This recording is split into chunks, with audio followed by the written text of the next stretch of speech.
Welcome back, ladies and gentlemen, to my realm. This time it's going to be a full stream. I only streamed for about an hour about 3 days ago, just because I was struggling to get to work on time and numerous other things. But I tell you what, my wisdom tooth is still hurting. I got it removed last Monday, and it's still a struggle to drink cold fluids, and it's just a pain I don't ever want to have to go through again, but I mean, if I have to, I have to. But you just listened to the Ocarina of Time main theme Lo-Fi remix by PZ Music, and then you also, before that, listened to the Legend of Zelda Kokiri Forest remix by Jazz Fez. Really, really good remixes. Definitely check them out if you get the opportunity. Both of them are really talented composers, and I really hope that they get some more recognition for their work on YouTube. So, we're going to continue Star Fox Adventures. I got pretty significantly far last time I played. I would say that I'm probably about halfway through the game at this point. We're probably going to get at least to Dragon Rock if I play my cards right. But we're going to go ahead and continue the stream. Just let me go ahead and get this started here, and then you'll be able to see my face.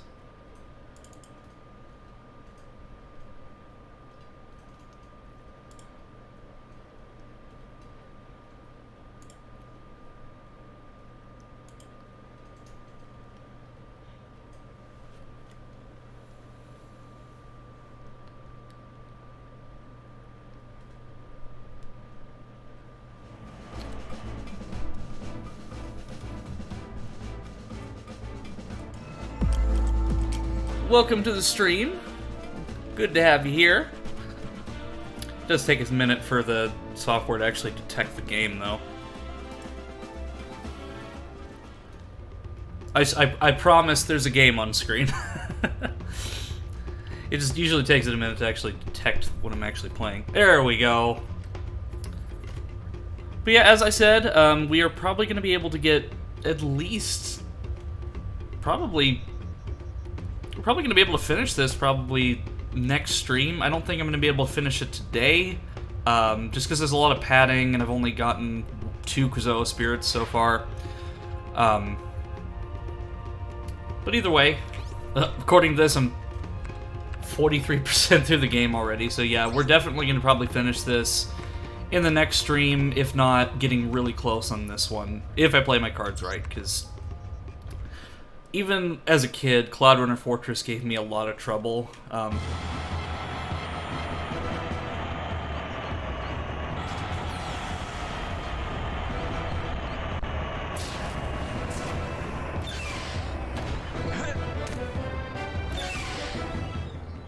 This is Cloudrunner Fortress. I'll fly ahead and check if it's safe. Meet me inside.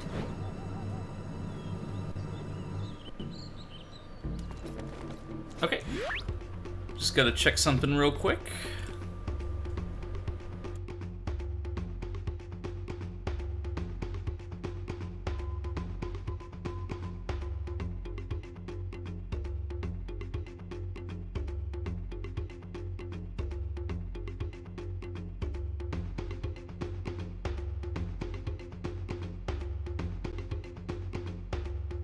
Okay, sorry about that. I just had some problems with my tags last time I played, so I wanted to make sure that those were accurate, and they are. So let's go ahead and continue.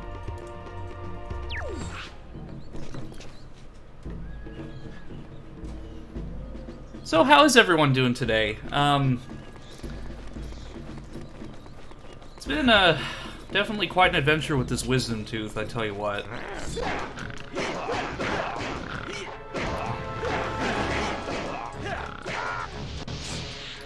Like, I didn't think that dental pain could be just so terrible, but, like, after they got rid of it last week, I just was so... it hurt so bad I could not sleep. And that... Like, it's been a long time since I've had that kind of pain. So, like, anything that's, like, really cold or really hot is very hard for me to actually eat right now. I mean, it's getting better, but at the same time, it's still fairly difficult for me to eat anything with an extreme temperature on either spectrum.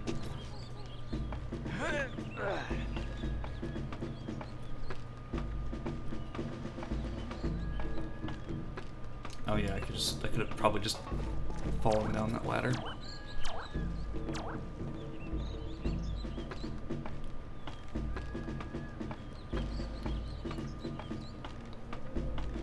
I like this military-esque drum beat they've got going on.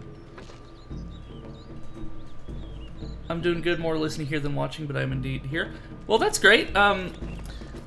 That's kind of what I want it to be. Like, even if you're not tuning in actively, you have a good time just listening to me ramble about wisdom teeth and 2000s nostalgia. It's much appreciated.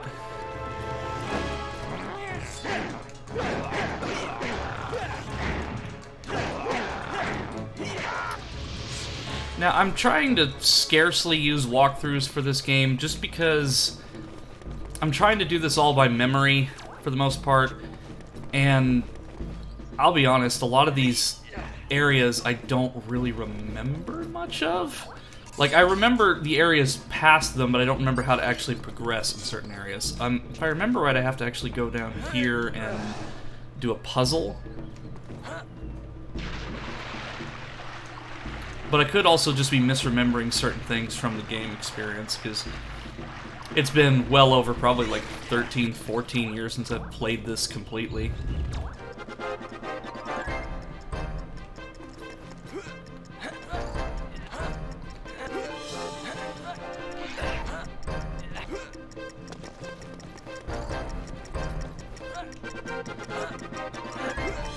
Oh.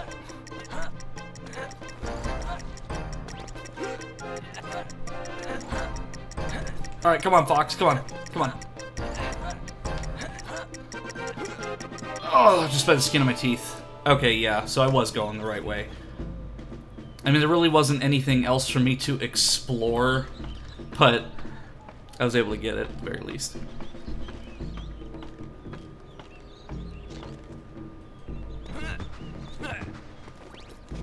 Okay, that sharp claw doesn't look like it's going to be any threat. These ones, though.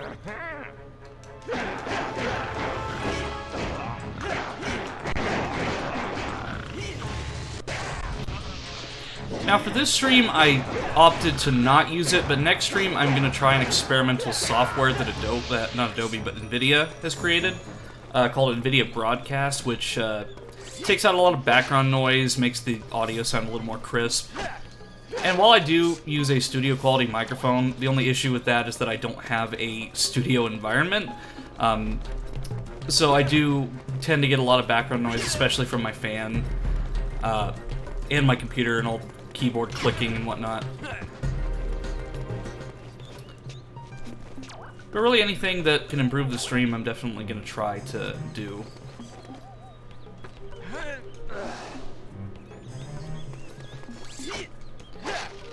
Cloudrunner Fortress, on the other hand, is a lot of it in this part is kind of an espionage, like stealth-esque environment. Like, it kind of has that military fortress, well, Cloudrunner Fortress, but that fortress, like, military-esque vibe, like something like Metal Gear.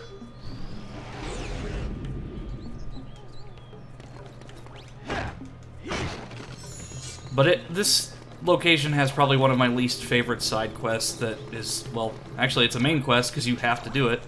I'm not really looking forward to it, but I mean, the point is to be entertained, so me suffering through it's probably going to be entertaining, but not for me. Okay, so I opened a door, but I'm not exactly sure where that door is. I think it might be at the very bottom. Again, Cloudrunner Fortress is probably one of my least favorite in terms of, like, dungeons.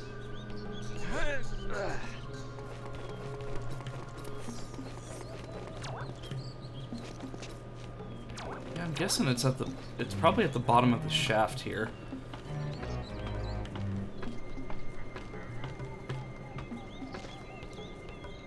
I'll just do this.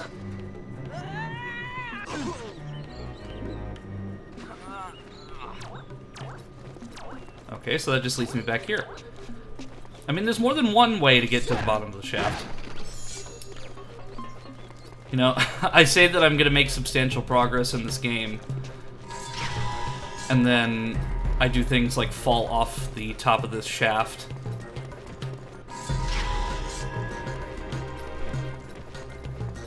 Okay, it's right here.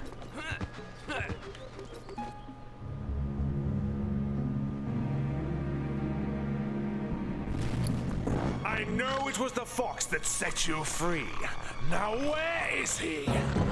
I do not know what you're talking about. You will tell me! Where can I find the fox? He will find you, and he will destroy you.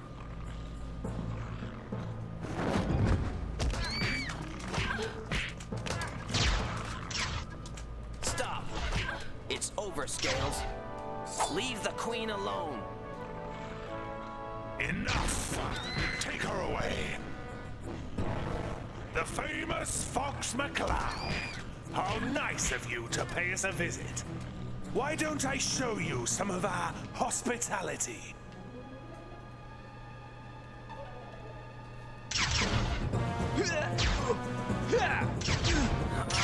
I'm not one to criticize decisions of dictators, but you'd think with somebody who wants to be feared and ruthless, he would try to take Fox to the cell himself. But then again, he's probably one of those that just hides behind his troops. Doesn't actually know how to fight.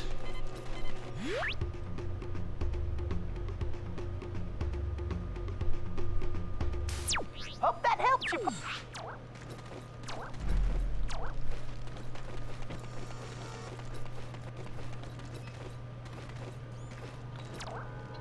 So this section here is one of the few stealth sections of the game.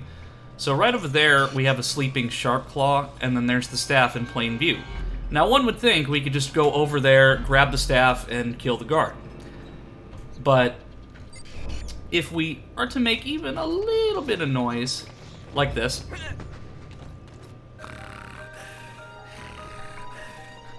What? Who's that? Gods!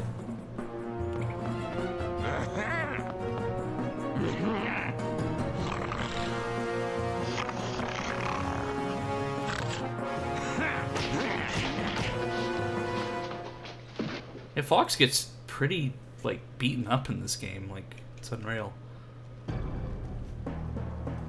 My staff! And then you just get sent back to the prison cell as if nothing happened. I guess they beat him so hard that he lost his memory, but... Come back with. But then it just teleports you back. It tells you, hey, we're trying to send you a disguise. You need to be quiet. So, I think you can actually, like, run a little bit in this section, but I think it's just the point is to avoid the water puddles. Because I think even if I hit one back here, it still hurts me.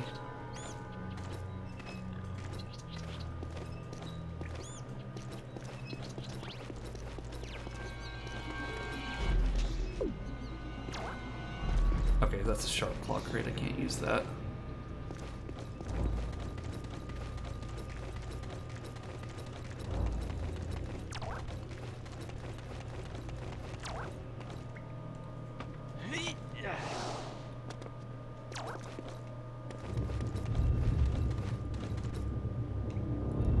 Oh, explosive barrel.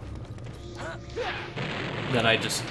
You know, if anything's gonna wake up the guard, I think it's that explosion coming from the next room.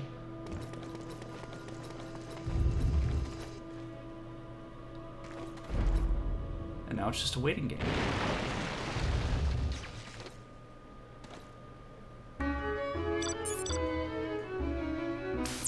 Hi, Fox.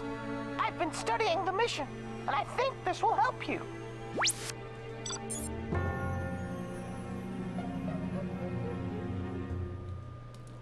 Really, though, if they wanted to, they could very easily just bust out Fox with one of the R-Wings, because I know that at least Slippy has one. Because, like, the whole premise is that after Star Fox 64, they've been out of work for a while because Andros had been defeated, so they basically sold a lot of parts and stuff they weren't using, so there's only like 2 R-Wings left because of lack of funding. Which is weird because the bill that General Pepper has at the end of Star Fox 64 is insane. I don't know how they blew that money in 8 years. You take over. Keep eye on prisoner. Me go for break.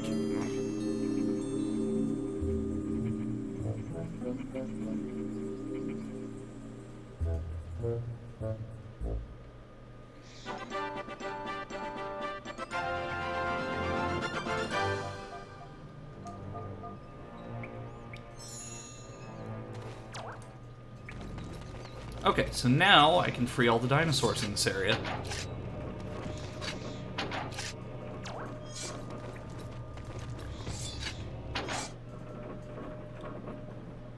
To find the Spellstone, you must first activate the wind lifts. This is the key to the power chamber. The power supply to the whole city is down. These wind lifts will only work if you restart the generator. So I kind of think of this in the same context as like if you're playing a Zelda game. Like if there's just somebody nearby who just is watching the main character do this ridiculous animation. Like every time you grab something, it's like, oh, here's a screwdriver. Oh, I found a penny on the ground. Let's lift it up in the air excitedly.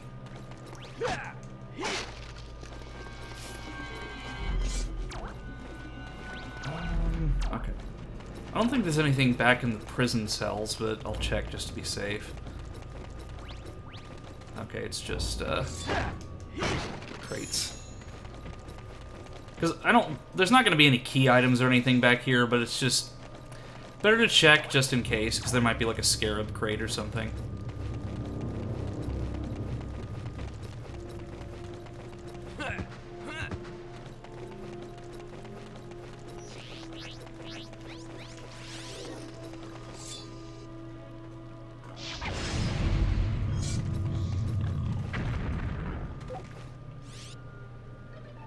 Gradabug, chief engineer of the fortress.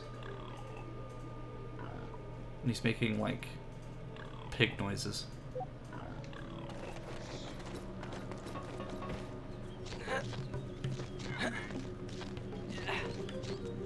Okay, gotta wait.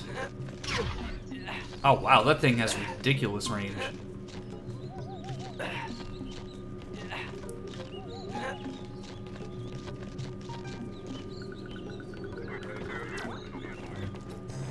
Let's use my shield.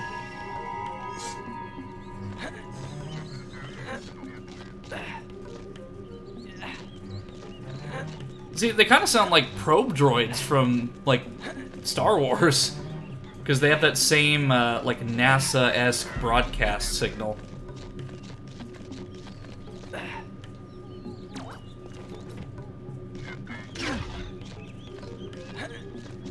I mean, I'm sure that's probably what they were going for, but at the same time. I mean, for all I know, it could be the exact same sound effect they pitched down. I mean, there's a lot of stock sounds in this game. And I wouldn't be surprised if they used one of the same ones that The Empire Strikes Back did. Because I think it was just really common back then to use stock sounds for games. Like, GoldenEye especially was a culprit of using stock sound effects, because it's just easier than making your own. Like, especially back then, like, without access to all the fancy software that we have now, like, making your own sound effects is hard, and making them sound legit is even harder. So, I mean, if you can get one that sounds good and you can license it out, or you can find one that's just in a stock library somewhere, like, pitch it down, change the speed, like, I mean, by all means.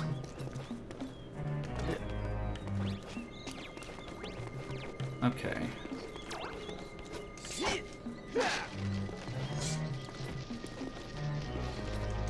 Okay, that's just cruel. Okay, there we go.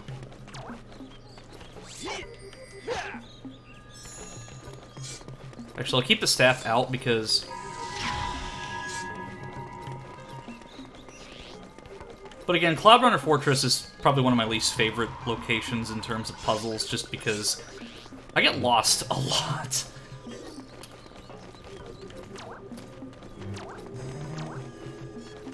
So I'm probably going to be running around doing this for about an hour or so. But I mean, the point is, of course, me just trial and error. So, let me see, can I use that key here?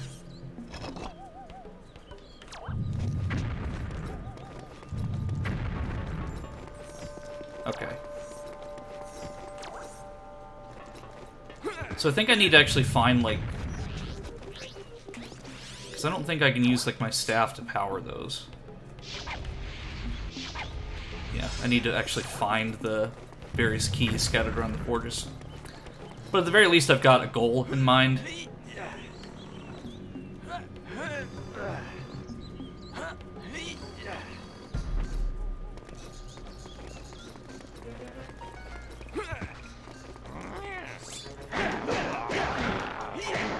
But still, I just find it incredible that I was able to do all of this without a walkthrough when I was a kid. But at the same time, there really wasn't a lot of stuff I was doing when this game came out. Like, save for like playing outside, watching cartoons, and so on. Like, there really wasn't a lot that I was doing besides those things and playing games. So I probably played this like multiple days in a row just to get like to certain areas.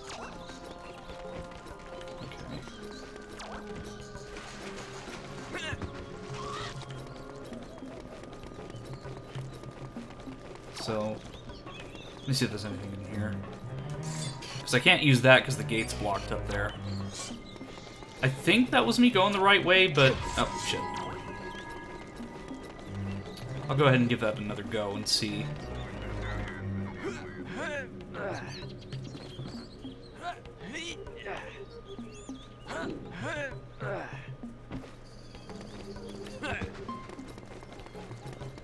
I think the only part of this game that actually kept me from beating it for the longest time was a section later in the game called Lightfoot Village.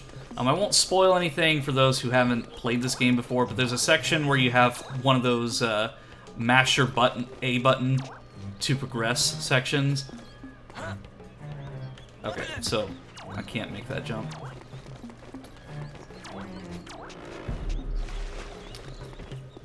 And as a kid, when I played that, I just, I didn't know that you literally had to destroy your A button in order to do that, so... It wasn't fun. Okay.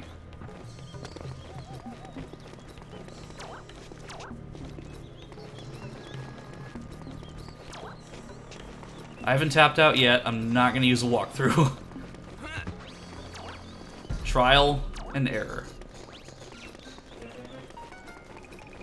So I think maybe if I, like, retrace my steps a little bit, go on to where the Queen and General Scales was, because there's a whole section of this courtyard that I haven't explored yet.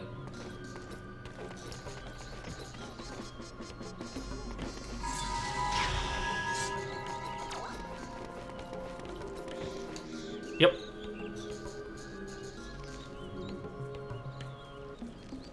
I don't know if these are timed locks, though. I'll press all of them just in case, but if they are time locks, then I know I have to do that.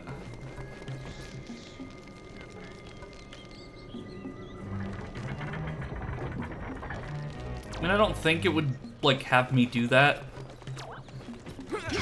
But, I mean, this is, of course, like, late stage Nintendo Rare. So, damn, I missed every single one of those. So I wouldn't be surprised if it's a timed lock. Because there's multiple of those throughout the game. Yep, I hear that gate closing. Ah, really? Ah. Rare, you are too predictable. But at the very least, I know now that it's a time lock, so I can plan ahead for that. But still, damn it. But I do appreciate the challenge, just because, like, nowadays, challenges in games are really artificially created in terms of, like, difficulty and so on. Like, they really hold your hand throughout the experience, but in games like this, like, you really have to just, like, push forward, because there's no cheating your way through unless you use, like, Game Shark code.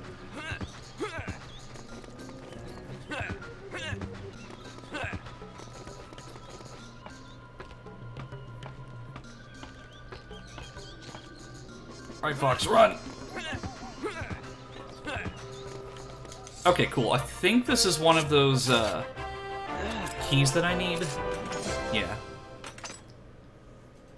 Kinda looks like a Chaos Emerald.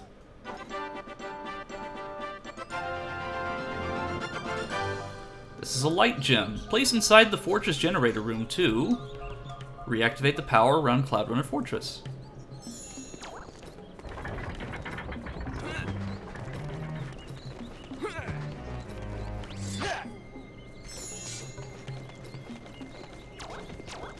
I will say that me struggling with this a little bit just makes me feel a little bit happier about, just more confident, because like, if I was able to do this at such a very young age, and then I struggle with it as an adult, I definitely underestimate my childhood brain. Because I didn't know about walkthroughs until probably like 2004. Because, like, this was a time when, like, game guides, strategy guides like Prima and so on, were still really popular. So, while game guides online did exist, I just was not aware of them until at a later time. Nowadays, the game strategy guides have kind of went the way of the dodo, because online walkthroughs are just much more thorough. They can give you information you probably didn't know.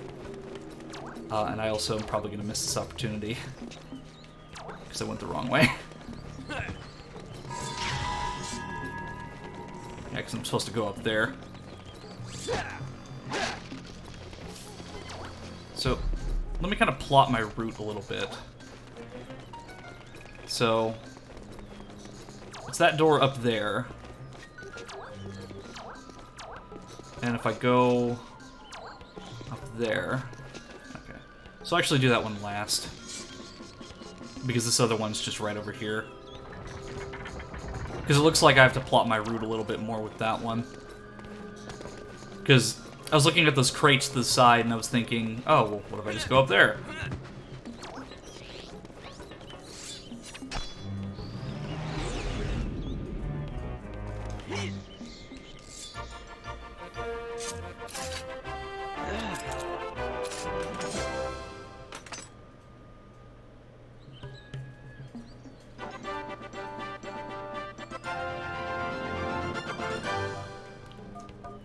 Another light gem.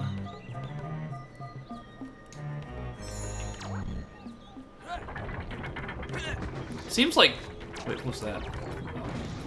It seems like a lot of the tribes around Dinosaur Planet have varying levels of technology, with the Sharp Claw, of course, being the most advanced. But, like, seeing all of these intricate systems that they have in place just shows that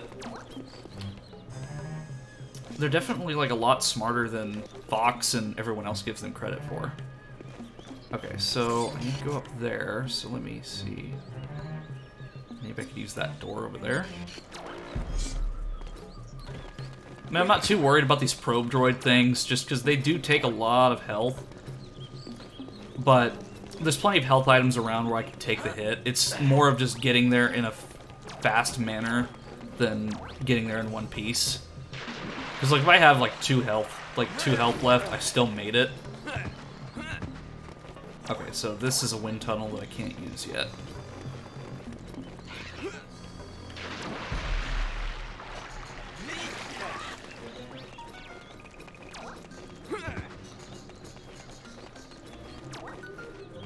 Okay, and then that's... And that just leads me back down to the prison cells. Okay. So maybe I am just overthinking it. Maybe I do have to get on top of those crates to get up there. Because I can't use any of the... Damn it. I can't use any of the wind tunnels yet to traverse this area, so I'm guessing I say that I'm going to get it, and then I fail miserably. But I guess I really do have to just climb up here. Classic example of overthinking things. Halts progress. But that's just my personality in general. I tend to overthink things quite a bit.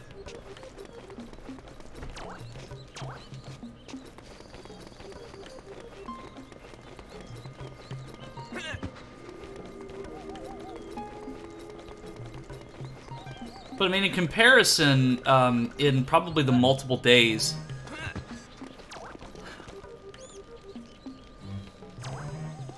Oh, hey, bro, it's good to see ya. Like, I'm really happy you joined. I don't know if you want me to say your real name on stream or not, even though, like, I've said your name in videos before, but... yeah, like, I was actually about to say that, a lot of these, Oh, okay, Joey. So, yeah, I was about to say that... I definitely underestimate my childhood brain with these puzzles, because it probably took me, like, weeks in childhood time to actually progress in this game. Whereas I'm doing this all in just 4-hour increments.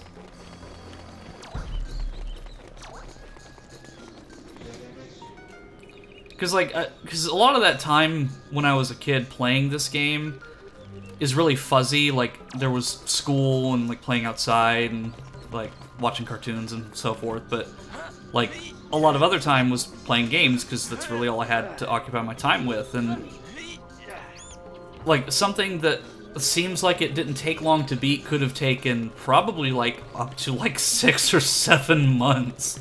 Because there was a part of this game that I was stuck on for years. Like, I think I didn't beat it until I was probably, like, 12 years old. So, it is what it is.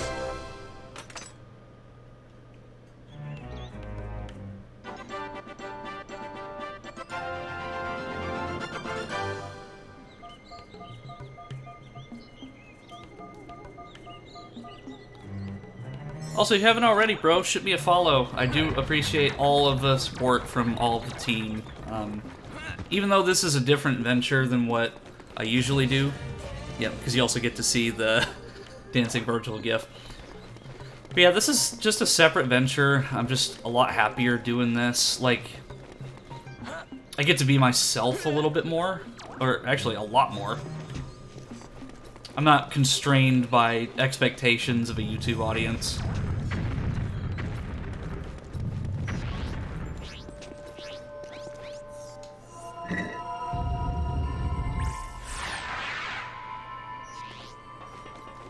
Hopefully I don't suffocate in this room that is clearly not filled with any gas. I'm probably going to die immediately. Okay.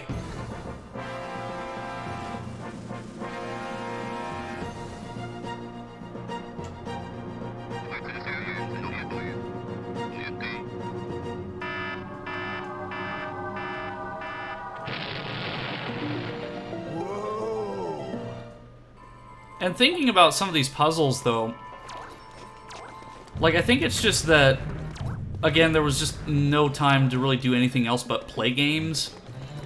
And we just, like, our minds were just at a point in time where we just weren't thinking about this overcomplicated mess. So, I guess it was just easier for us then. That was my iPhone's alarm.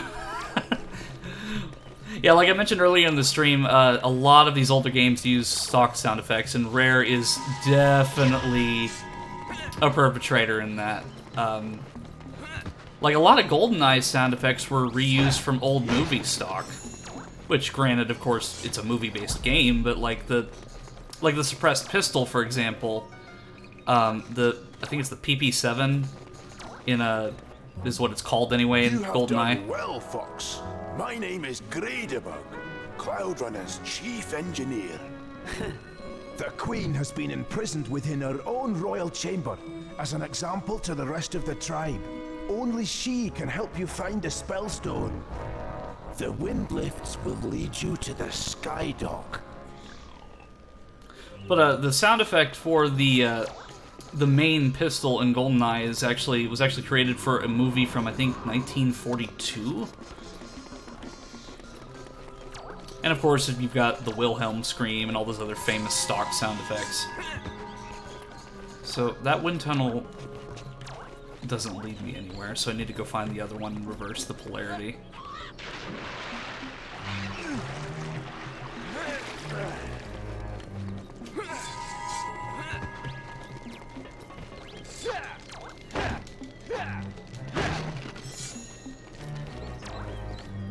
Okay.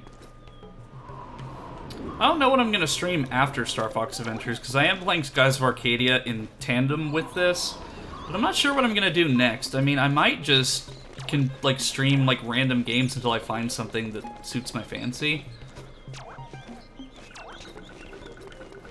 But I do kind of want to be a bit more completionist with these. Like, I definitely want to complete these games on stream and not just do a bunch of random one-offs.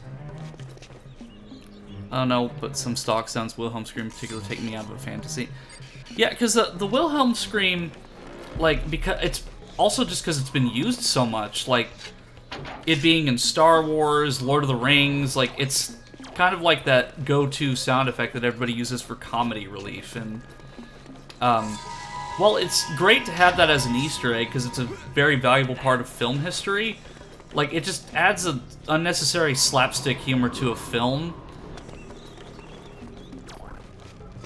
Because, we could be watching, like, a serious drama, and then Wilhelm scream. But, you know, I can understand it in, like, the prequel trilogy, for example. Just because there is slapstick humor in the prequel trilogy. Like, Attack of the Clones is probably the biggest offender of that. And really just the B-1 battle droids in general, but like in Lord of the Rings, for example, like, I can understand it being in certain parts, but in an otherwise, like, super serious set of films, it's just kind of strange. Because they, like, maybe it's just to, like, make the audience a little more at ease, like, from all the violence and gore from, like, the Lord of the Rings, and giving a little bit of ease. Because, like, after, like, I think if I remember right, the terminology that was used when I was in college was, like, you're going on a roller coaster, and then after the drop, you kind of have, like, an ease moment while it gets you to the station, or it goes to another drop, so you kind of calm down before you progress.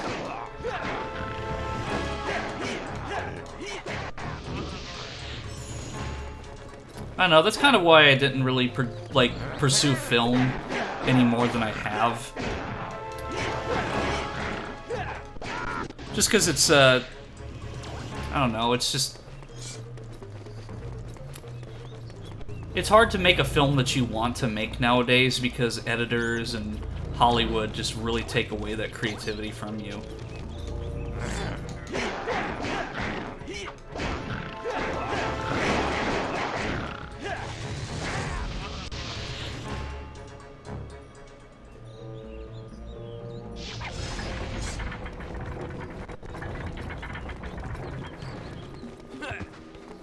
Okay, so that just leads me back through here. Because I need to get to the central chamber, so I think I need to actually go back out here. Okay, so I have to kill all the Sharp Claw. Yeah, but we're about to get to my least favorite side quest in the entire game. And also, I just want to point something out here. So these fragments of Dinosaur Planet are floating in orbit of the main planet.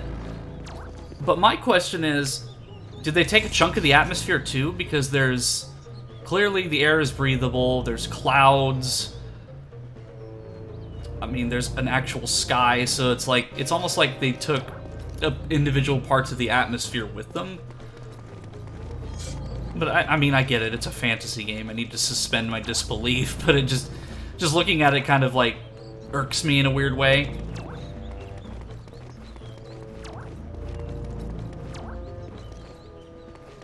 Okay, so I have to take this somewhere, so let me check first.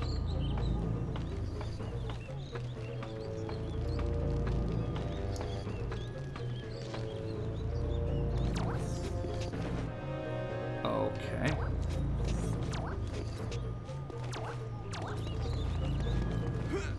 Okay, so I need that to blow this up.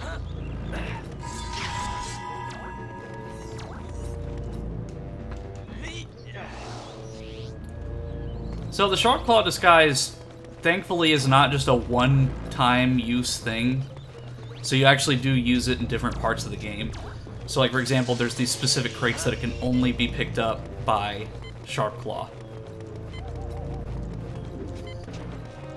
And I'm just hoping that it being a Sharp Claw crate, or explosive barrel, it lasts longer than the usual ones, because, as we know, I'm pretty terrible at doing these time puzzles.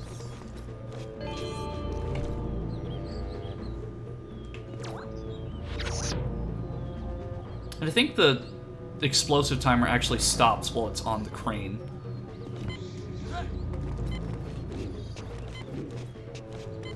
Okay, and aim.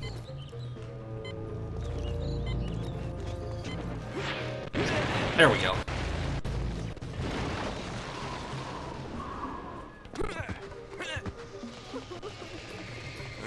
Surprise!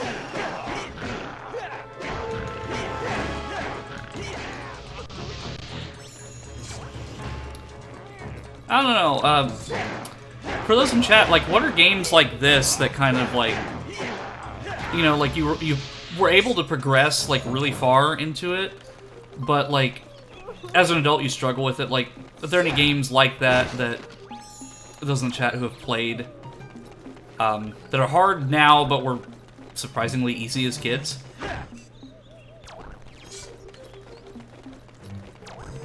Like, I tell you what, like, Mario 64, probably one of my all-time favorite games, just for the game part, not for any of the speedrunning glitches or what have you. But, like, I remember that I didn't actually beat that game, because I beat the DS version before I beat the N64 version, because when I was younger, I didn't know how to do the long jump, so I could never get past Tall Tall Mountain, so I just redid all of the previous levels that I had completed. And I remember it fondly because it was probably like my 4th, 5th birthday that I lost my copy of it, and then I got a new one for my birthday that year. The original Tomb Raider controls suck in retrospect. Oh yeah, for sure. Fantastic game, shit controls. Fox, the floor of this cage seems unstable. See if you can find a way of breaking it.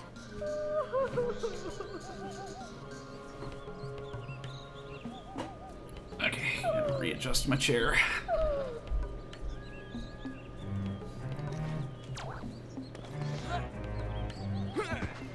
And I think when you play games like this as an adult, you just notice a lot of things that you didn't notice the first time around. Okay, it looks like I need another explosive barrel. Because, like, I vaguely remembered that I had to do something with an explosive barrel, but I didn't remember that I had to go grab one back down from that area.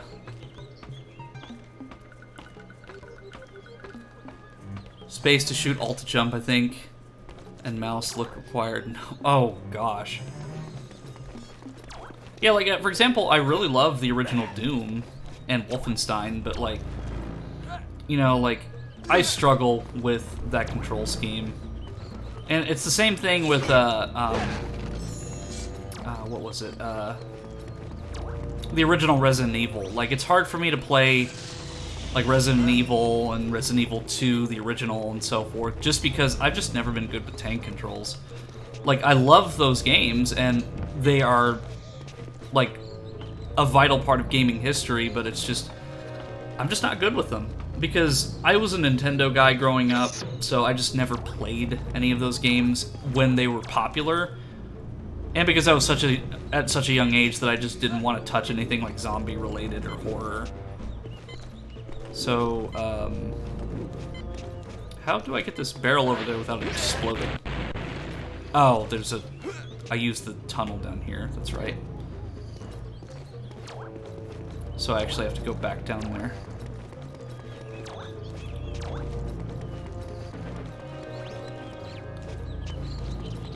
As I said, Cloudrunner Fortress is probably one of my least favorite areas of this game, just because I appreciate the challenge and the puzzles, don't get me wrong, it's just that they're aggravating. And since I'm doing this without a walkthrough, I'm really just kind of doing this by memory.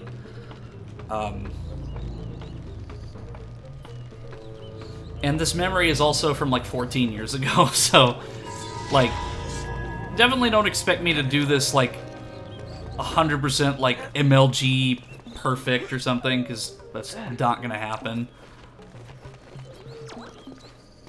Okay, so I think there was a switch over here, but yeah, maybe that switch opens that gate.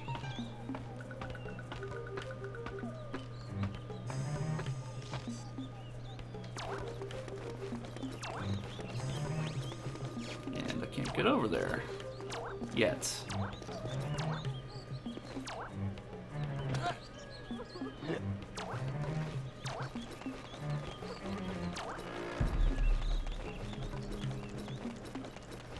Okay, so there's one over here that I can use.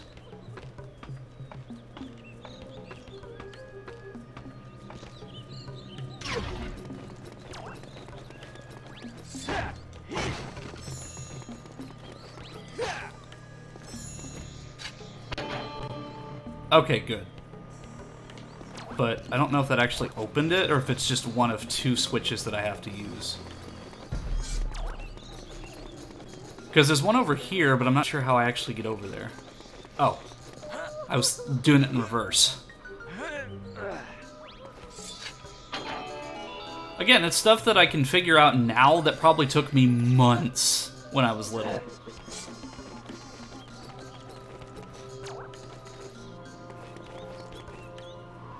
Okay, so I can just toss, well, not toss, but I can grab the fuel barrel from the bottom now.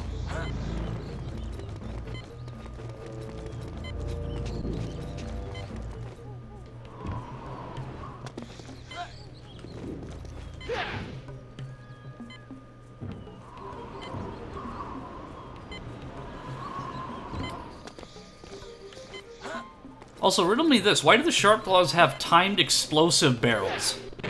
Like, I understand if you got, like, jet fuel or something, but... Are you alright? Why are they timed explosives? My children!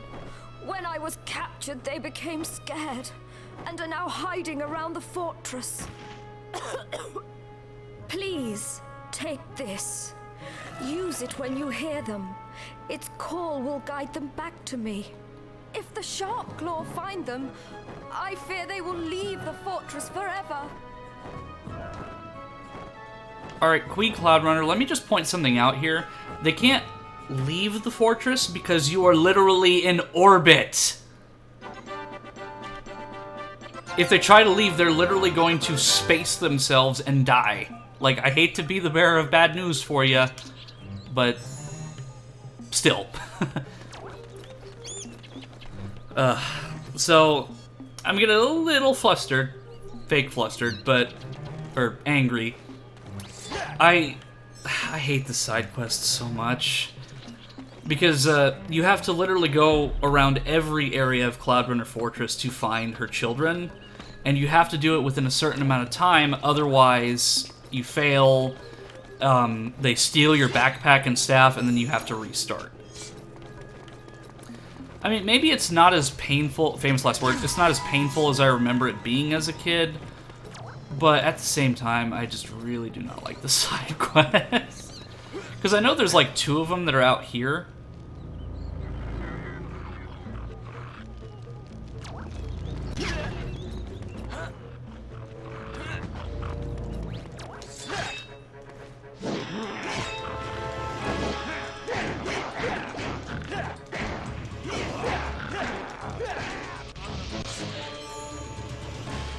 Alright, small child.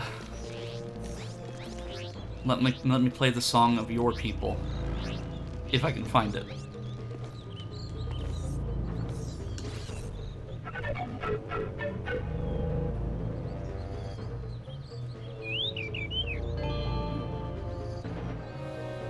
Okay, so this is what I was remembering. I thought there was a timer for every single one, but it looks like it actually kind of shows me via the camera where they're located.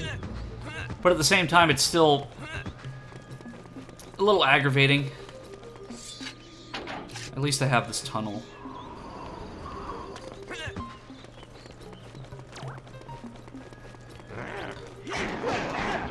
Because we were talking about, like, puzzles that were difficult or easy when we were kids. Maybe I'm just misremembering and, like, stressing myself out with the timer more than I should. But, you know, famous last words.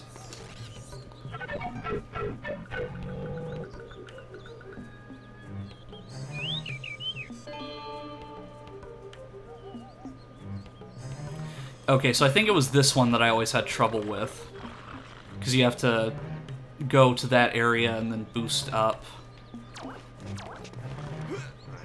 But I mean, it doesn't seem like it's too far away.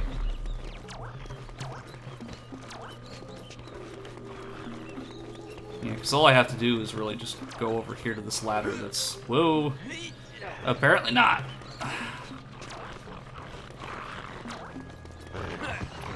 Okay, so the ladder, just kidding, was over here somewhere.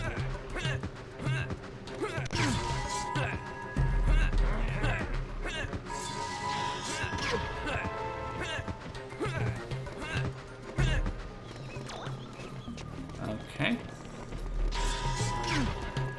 How did it still hit me, even though I blocked?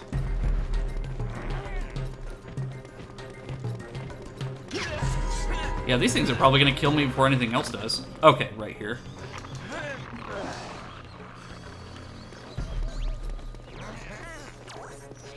So... Boost pad.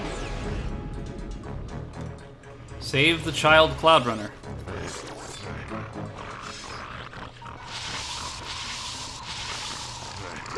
Alright, quick and easy icy kill.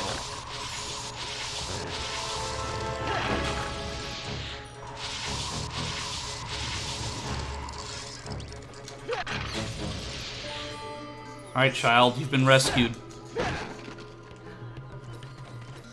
Right. Hey, Kit, good to see ya. Always happy to have you on the stream, especially now that you're with Joey. Anyone else remember death walls that chase you in 2D platformers? Absolutely, and surprisingly enough, the first thought that came to mind was, there was, I guess it doesn't really count as a 2D platformer, but there was a death wall in, this Toonami Flash game called The Invader, I believe.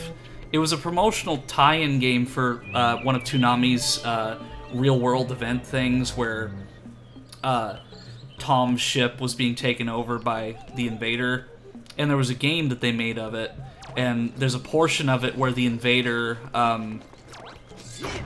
like takes over a big part of the screen. But I can't really think of a death wall, like, off the top of my head from the 2D platformer. Just because, like, I'm so focused on the stress of this level. But I will admit, this definitely isn't as stressful as I remember it to be, because I think it's just that, like, playing it and just having a timer and not immediately remembering where I'm supposed to go caused a lot of that issue.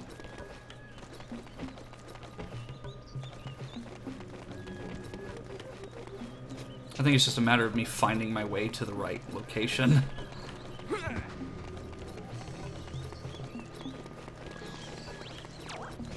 I guess that just leads me back down there. Yeah, this is gonna suck if I lose right at the very end, but I mean, I probably will, just because, you know, famous last words. I've said that like 4 times, but famous last words. Okay, here we go.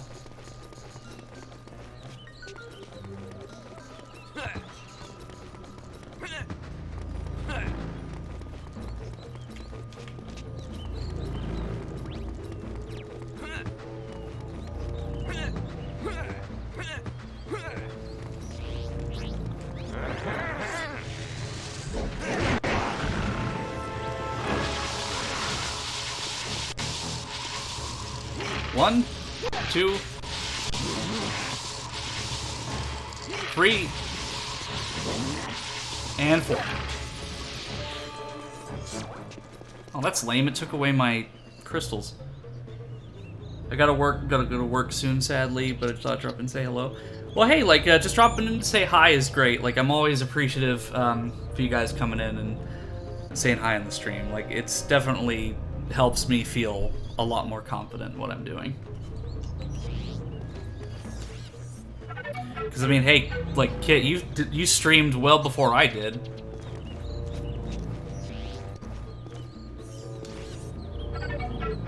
You and Taylor, for that matter.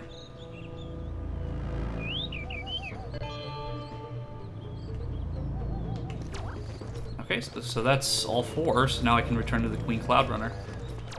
Yeah, but I tell you what, that puzzle, as a kid, I just remember it being like 10 times harder. But I guess it's kind of like those childhood fears that you have where, like, if you're, I don't know, like you're afraid of your closet or something, or you need a night light for the dark. It's kind of like those things, like you remember it being like so significant to your childhood, but then as an adult when you revisit it, it's not as scary or difficult as you remember it to be. And I think that's also just a perception thing. It's like you remember these events with that childhood perception. And me being an adult playing this again, I just look at this and it's not as hard as I remember it to be, because I have the adult brain now, but back then it was oof. Thank you, Fox. As promised, here is your reward. Scales has hidden the spell stone inside the treasure rooms. Find it, Fox, and return it to the Force Point Temple.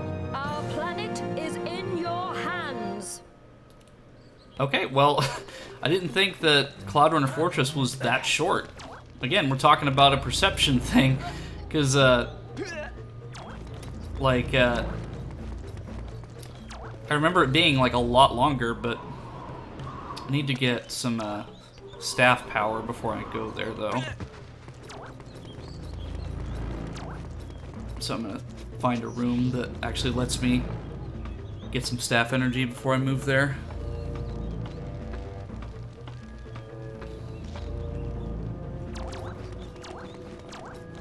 No, I can just use this one. Because that one gives me, like, nearly full. Because I don't want to have to backtrack if I don't have to.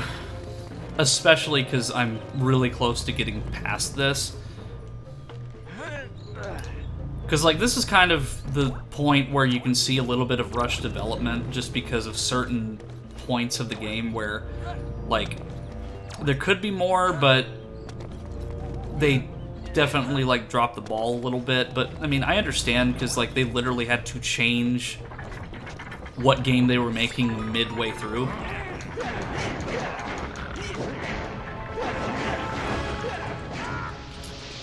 Because I love this game to death, but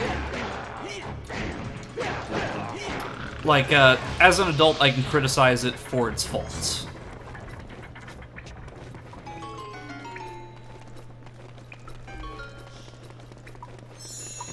Got this Zelda-esque music. Because again, you could say that Star Fox Adventures is a Zelda clone, but is that really a bad thing? I mean, there's plenty of worse games, or plenty of bad games they could have cloned, but I'm glad that they chose Zelda as kind of a basis for their design philosophy. So I'm gonna see what's up here first. Okay, so that leads me back up here. Okay, so I see what I need to do. I need to bring an explosive barrel as a shark claw down there. So a little bit of backtracking, but not, like, crazy. This is still the best Star Fox game after 64, to me anyway. Yeah, like, Star Fox Assault, I love Star Fox Assault, too. But I think the only problem I had with it is it was just too damn short. Like, Star Fox Assault had 10 missions total, I believe. And there was only, like, 3 on-rail missions, which were what I really wanted. Which I did like the on-foot sections, but not really that much. Like, not enough to where it was kind of, like, shoved down my throat. I mean, it was really fun multiplayer, though. Like, I loved playing Star Fox Assault multiplayer with my brother. But at the same time, it's still... Like, I wish that we could have had more of an on-rail Star Fox game. Because Star Fox Command was a victim of Nintendo's, innovation, so to speak. Like, they're like, oh, look at this fancy touchscreen, and, you know, the two screens, let's try to implement this technology into our game somehow, and it just made the game shallow. Like, I do not own a copy of Star Fox Command, and I don't have any intention of playing it, really, unless I will do it for completionist's sake. But they had, like, a bunch of alternate endings and stuff, and it was just a mess. And Star Fox Zero had much of the same issue. It was a victim of Nintendo's innovation. They're like, oh, well, we've got this Wii U gamepad, and you could use it to pilot your R-Wing. So there was definitely a lot of issues with that, too. And that's kind of why the series has been really stagnant as of late, and it's kind of a tragedy.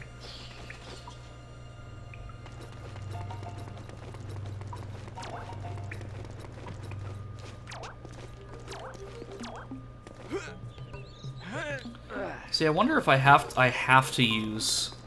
Like, I'm gonna try one more time to just, like, toss it down.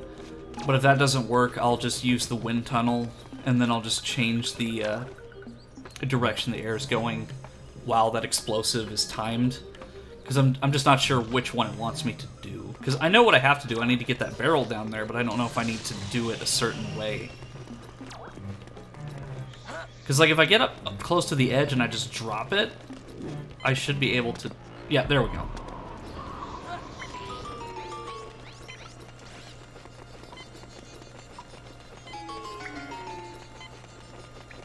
Oh, I didn't even need the Firefly for that. Oh, and if I remember right, Fox just literally slides down this ladder. Yep. Because that totally wouldn't kill him.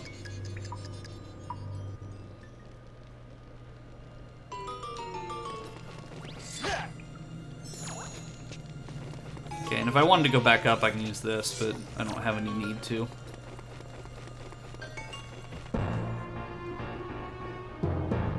Scales!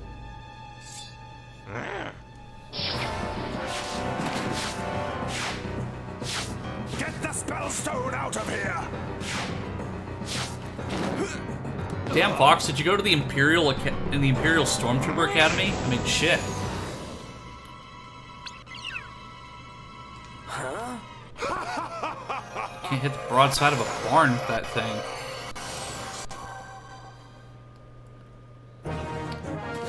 Though I did see a funny animation recently where,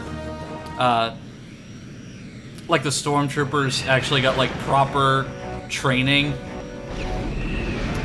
And, they got, like, increased eyesight, and somebody actually was able to edit, like, the movie with, like, deep fakes and stuff. I can't really describe it really well right now, but, I think it was just, like, a video called, like, if Stormtroopers, like, had good eyesight or something. It might have been a Dorkly production, I don't remember. Or, oh no, it was a Corridor Crew, I think, who did that.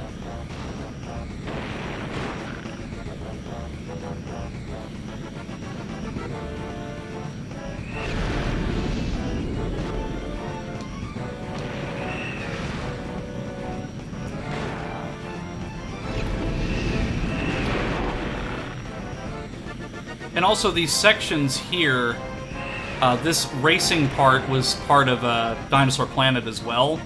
But this game runs at 60 FPS natively on the GameCube. But I just want you to imagine how terrible this would be running at like 10 frames. And that's the experience that I had playing the Dinosaur Planet ROM. Impressive for its time. And I really wish that I could have gotten to experience it properly, but they definitely pushed the Nintendo 64 to its limits, and the game's performance definitely suffered. But at the same time, the ROM was incomplete, like the game was never finished, so I can't really fault Rare too much on that front, because there's probably a lot of post-production optimizations that they were planning. And I keep running into these damn mines. But from what I understand, Dinosaur Planet is completely playable. The ROM is completely playable with some mods now, but it's still a little rough around the edges to play. As far as I remember, there's a decompilation effort that's taking place where they're trying to essentially recreate the source code from the game, and if they do that, they can do a proper port of the game to PC and other systems. But with that, they're able to actually fix up a lot of the game's issues, the bugs, and hopefully performance, because that's really what I've been waiting for, is like make where it's fully playable, the performance is good.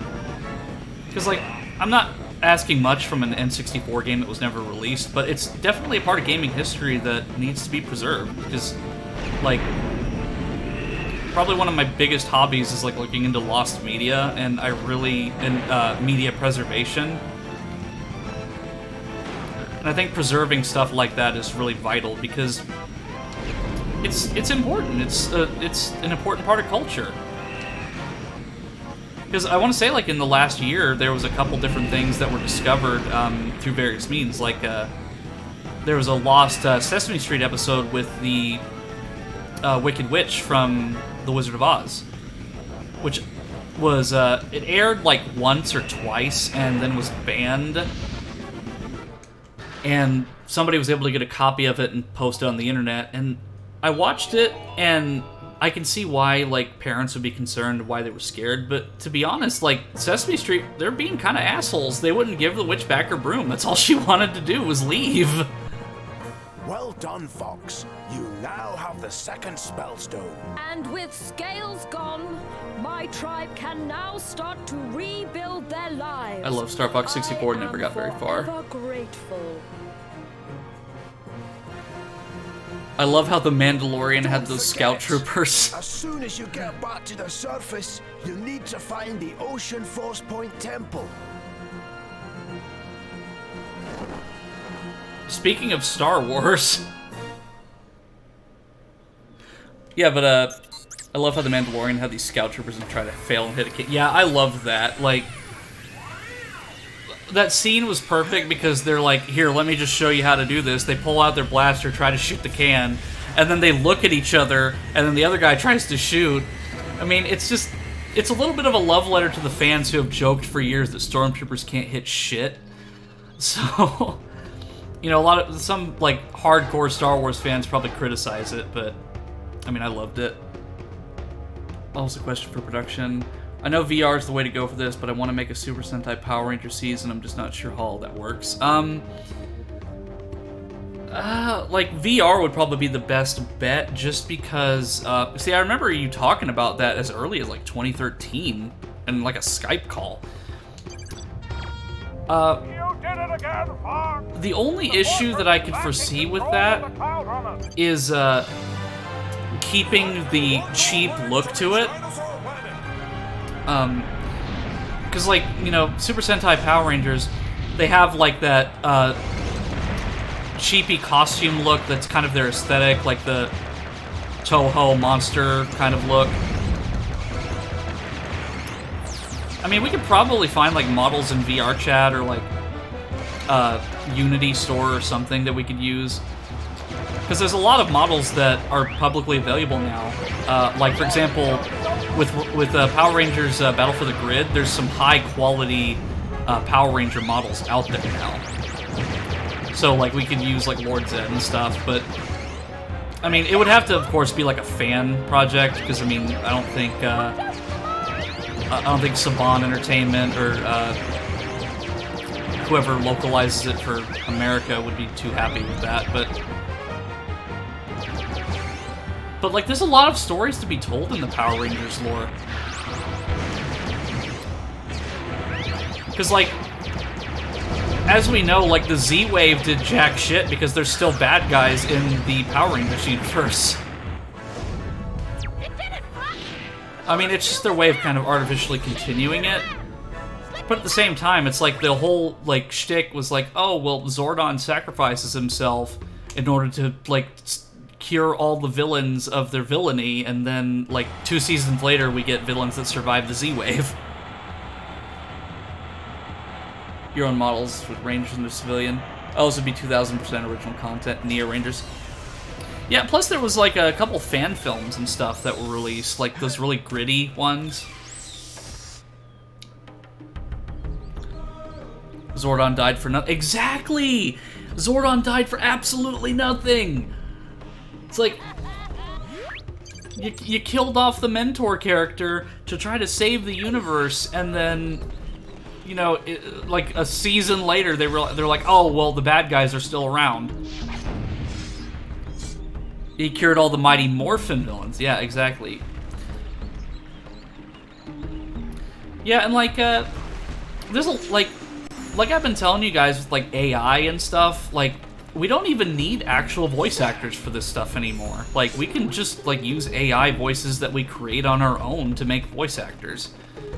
Because it's so convincingly real nowadays, which is scary, but we can use just AI-generated voices for voice actors, so we don't have to worry about hiring people for it. Yeah, I don't want anything too gritty. Camp Zordon era shenanigans. It's like every anime protagonist's parents. Let me go to the Thorntail store real quick, because I've got 52 scarabs and I'm raring to spend them.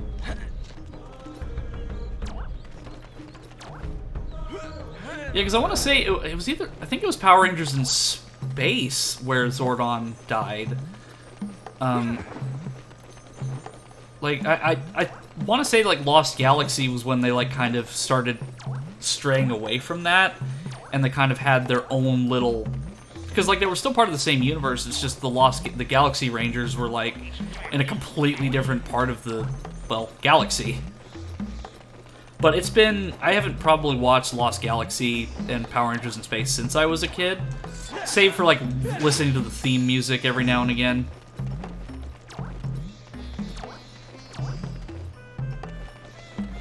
I guess I can see if there's any maps that I haven't bought. But yeah, I tell you what, the theme songs for Power Rangers, like at least the earlier ones, they were bangers. The basic plot is that there are alien refugees from a planet who binary bond to humans. The Rangers are like a government thing, kind of like Lightspeed Rescue. There were originally 5, with them test running the Flame of Will for a morpher, which gets given to their eventual 6th Ranger. The aliens, known as Flames, basically abuse to the human they choose, and the morphers draw on their power. It sounds like you actually put like a lot of like deep thought into this. Because I remember like you talking about in the distant past, like for some strange reason I remember a conversation we had like in 2013 about like having. Because I remember we had like a conversation about like Jason David Frank like guest starring as like a drill sergeant for like New Rangers. Because technically in I believe it was SPD. So it looks like I've got everything but the Snowhorn artifact. But because I remember in Power Rangers SPD, like it takes place in the year 2025, I think, which scarily enough is 2 years from now. But like. The Rangers were kind of like their own, like, personal, like, this own mega police force. But I just loved how in Power Rangers, like, they justified, like, time travel shenanigans and stuff to, like, team up with the previous season. Because I think it was probably one of my favorite things about classic Power Rangers was each season they would do a team-up episode where they would team up with the previous season's Rangers.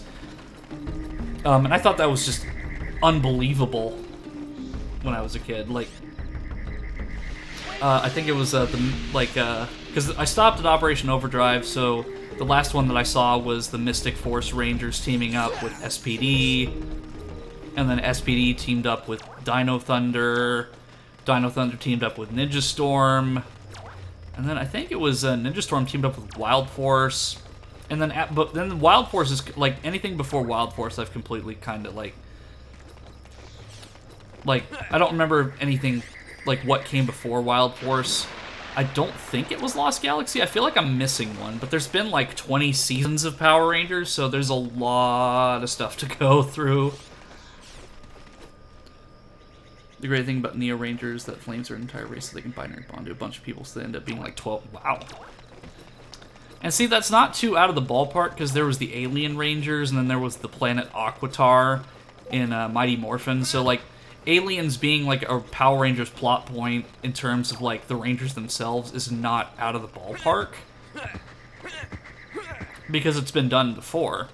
So it doesn't, like, stray too far from the mysticism of the show.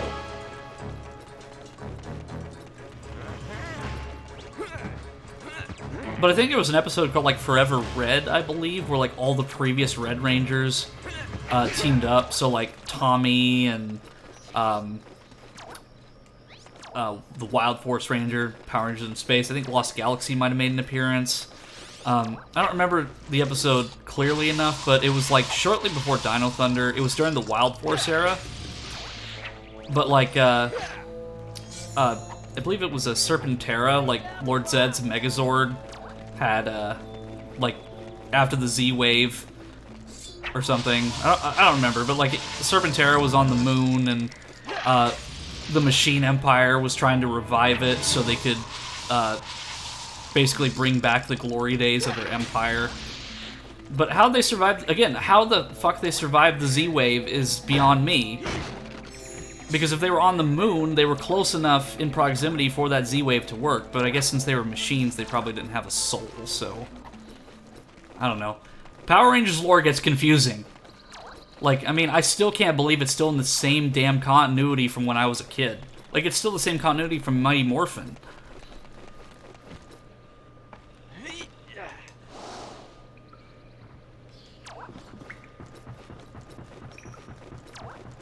Okay. Oh yeah, I have to go down one tier.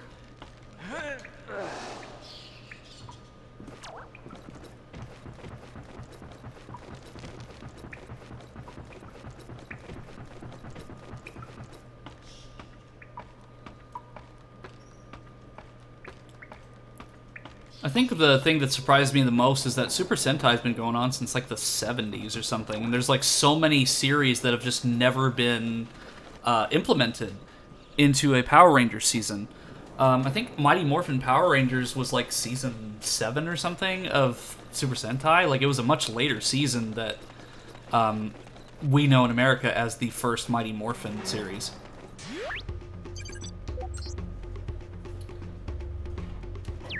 But, like, I'll check something real quick.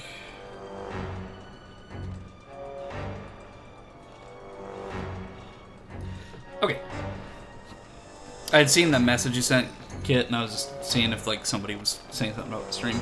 But, yeah, like, there's, me and my brother have, like, this joke going on, because one of the earlier seasons was, of Super Sentai, was Power Rangers, but they were, or Rangers, but they were based on, like, countries that they were supposedly representing.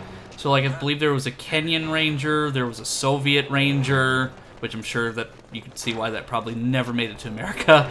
And his name was, like, Battle Cossack or something. Cossack. I forget my pronunciation, but... Okay, so... I'm trying to remember... I remember I have to get to the Ocean Force Point Temple from Cape Claw.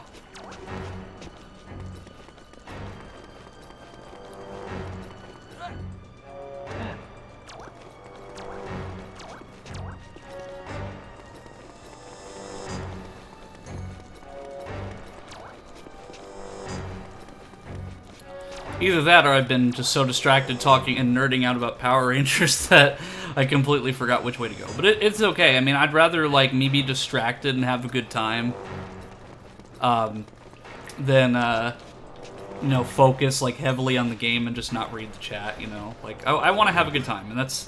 Okay, so I think I am going the right way because there's a Sharpclaw disguise door here.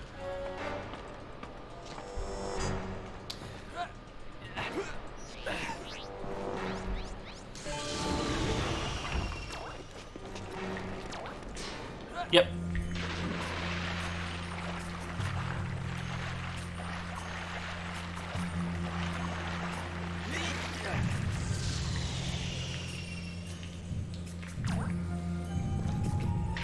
Oh, I need Tricky to stay there.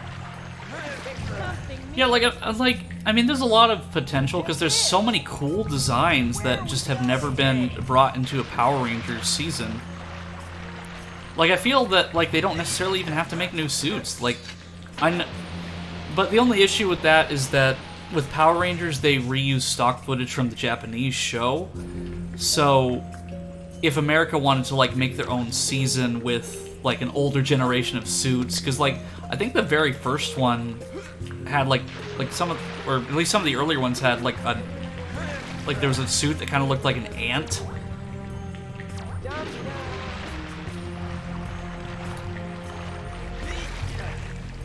Okay, Tricky.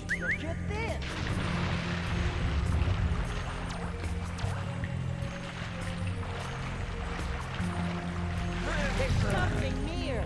Get back on there. There's something near. Stay. News to say Battle Fever J was a weird fucking Sentai and I'm glad it only exists in Japan.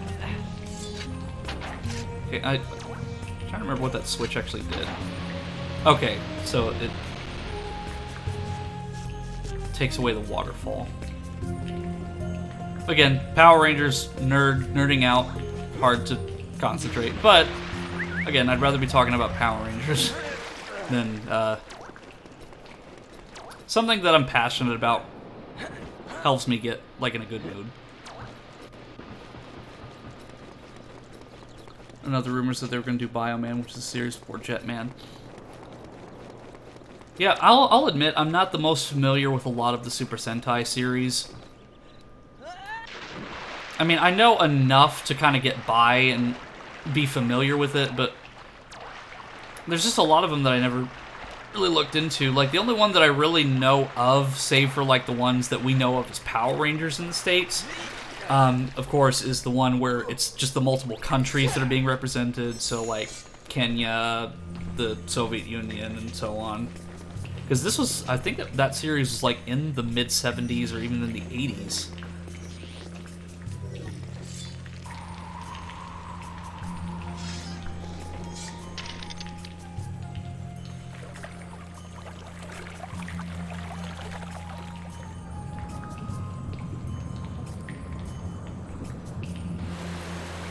But save for, like, Power Rangers in Space and, like, Mighty Morphin and so on, I think the one that, like, one of the last ones that I really got into, because, like, I liked SPD and Mystic Force, but I think the last one that I really got into was Dino Thunder, and that was just because Tommy was returning as a Ranger.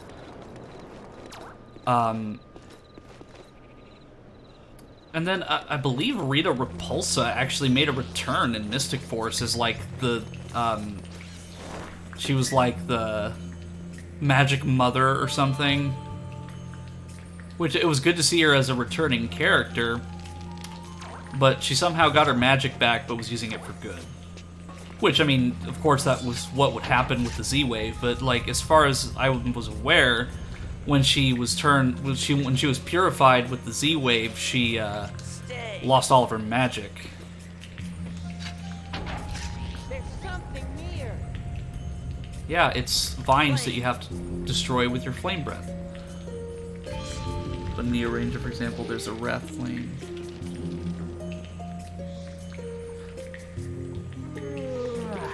Oh, damn, Tricky! Like, are you okay? Just, like, I'm saying this to a video game character, but...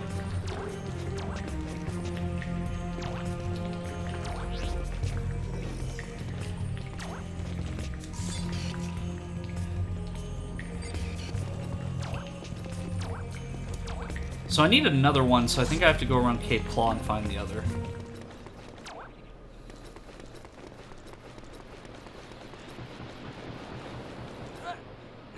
See, like, I remember in Dino Thunder, a big plot point was, like, Zeltrax, if I remember the character's name correctly. Like, his whole shtick was that he was one of Tommy's archaeologist friends that, like, had a tragic accident, and then Mesagog, like, brought him back to life. But I think it would have been a bit more interesting had Zeltrax been, like, a previous Ranger that had been corrupted. because I think that would have added a little bit more familiarity with him and had us sympathize with him a little more, especially like for those of us who had watched the show.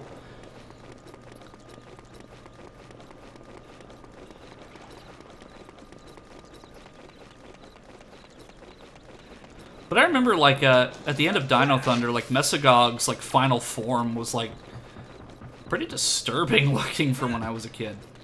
Because I want to say the series, that season ran from, like, 2004, 2005, maybe as early as 2003, but...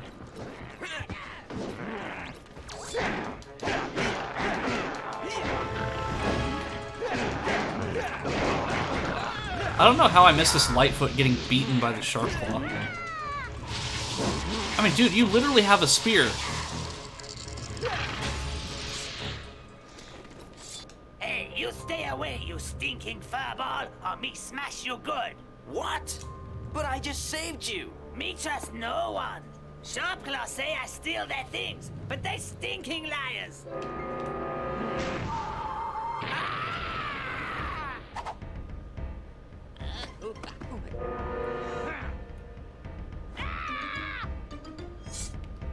Hot potato. Me get out of this place. Adios. I hate the Lightfoot. Like, the Lightfoot Village section of this game, again, was probably the section of the game that I was stuck on the most when I was a kid. Like, I mean, the designs are adorable, don't get me wrong. I love the designs of this game, but like the Lightfoot Village just is a special kind of hell for my childhood self because I was stuck on it until I was probably 12 years old.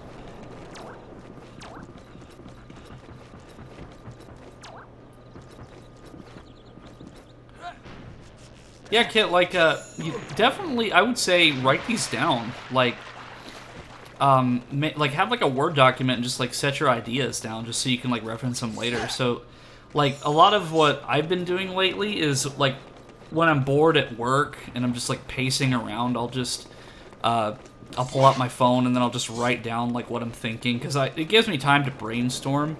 So like if I have some dialogue that I want like Joshua Graham to say, I'll write that down, or if there's like a scene I have planned for a future project, I'll do that. But, like, it really helps just to kind of get my ideas in one place. Like, even if it's just, like, a note on, like, your phone or like, just a notepad that you can write on, like, for later. Like, even, like, a small notebook or, like, a sticky note or something. Oh, I do. I'm pulling from the sheet. Oh, good. Yeah, because, like, I think the biggest tragedy is when you get all these ideas in your head and then you just lose it. But, like, thankfully, like, my past self was good at archiving stuff, so I have, like, pretty much everything I've ever made. Well, I don't want to say that too. That's a bit of a stretch, but I have probably, like, I want to say, like, 85% of the stuff that I've made in the past 10 years on a hard drive. I mean, it's unorganized, and it's probably hard to find specific things because I just like made some BS name for stuff. But at the same time, it's like I try to archive as much stuff as I can just so if I lose it or if I need to reference it later, I have the source file. Yeah, don't forget to back it up. Oh, absolutely. Like I have like my most important stuff I have backups of. Like, for example, family photos and videos, I have, like, multiple backups on the cloud and on hard drives. But I tell you what, like, a lot of that stuff gets okay. A lot of that stuff takes up a lot of space. So, like, I want to say I have probably, like, 200 to 300 gigs worth of, like, video files from just, like, edited videos alone. Like, I don't usually keep a lot of the source, like, recorded gameplay footage for stuff. Because that just takes up data and, like, it's not necessary. But, like, a lot of the source files of, like, uploads and stuff, I do keep. Okay, so I need to lower the water level again, so I think I need to hit that switch again.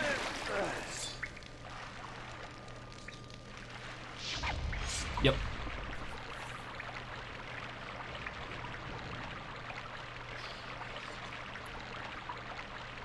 So, like, for your Power Rangers idea there, like, do you have, like, a timeline that you're setting this in? Like, is this... Because it is, of course, a fan project, but, like, is the timeline set, like, during a specific Ranger era? Is it a completely alternate timeline? Because, like, I feel like the only downside to Power Rangers is because since it is a family-friendly franchise, there's definitely a lot of limits on what they can show and do. And, you know, it's respectable. Like, I respect that, but, you know, when they say, like, oh, they only use their weapons for defense, you know, it's shown that that's not always the case because, you know, sometimes Rangers go bad. I mean, just look at, like, Tommy Oliver, the Green Ranger, like, the greatest Power Ranger of all time was evil at first. And, like, freaking Lord Dracon, man. Like, Lord Dracon is, like, what if the Green Ranger just went, like, full-on evil? And, like, that comic series is, like, really dark for a Power Rangers IP. Not only does it, like,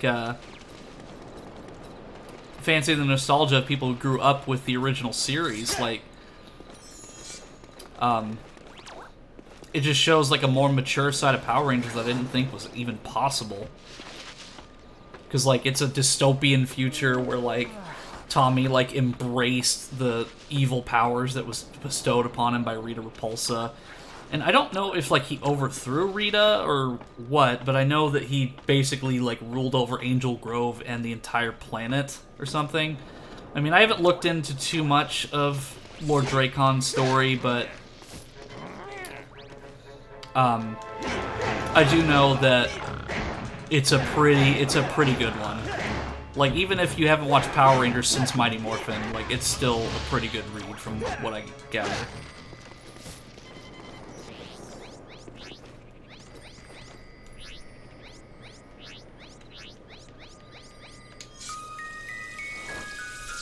It's its own timeline. Okay. So that kind of, like, gives you a little bit more creative freedom. So you don't have to worry about, like, the constraints of a certain event that happened. Like, for example, the Z-Wave. Z-Wave. It's like, you kill off Zordon for absolutely no reason. It's like, I mean, yeah, like, it would get a little stagnant if they used the same character over and over again as the mentor. But if I remember right, one of the more recent series had Zordon's protege as the mentor character. And also, I'm going to screw this up just for shits and giggles, so...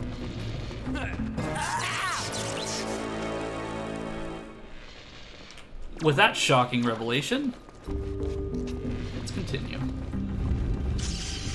Okay, so... if I leave Tricky here... So it's, bottom left.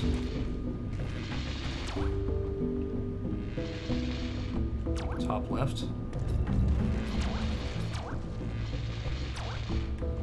Far right.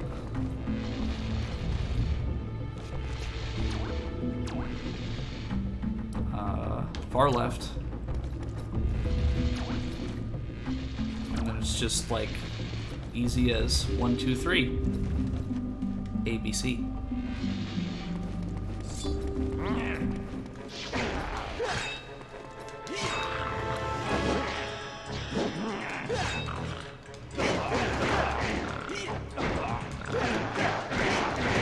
You know, like, one of the tags that I have for the stream is 2000s nostalgia, and just talking about Power Rangers, like, for about an hour.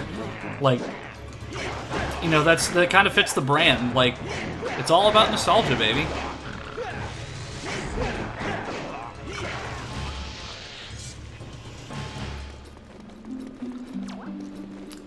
But I tell you what, Kit, Joey, and everyone who's in the chat, like, the Ocean Forcepoint Temple theme is probably my favorite track in the entire game. Like, I actually use this for some of my stream BRB music.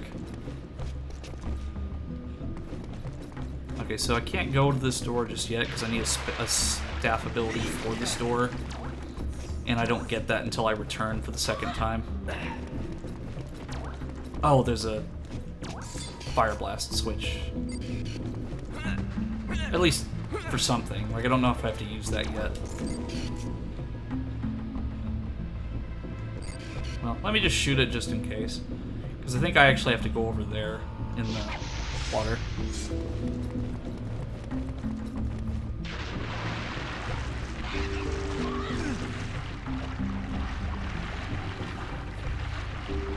Yeah, speaking of 2000s nostalgia, that game Hi-Fi Rush that came out recently, I'm thinking about getting that at some point just because it's like Guitar Hero Devil May Cry, and I love that.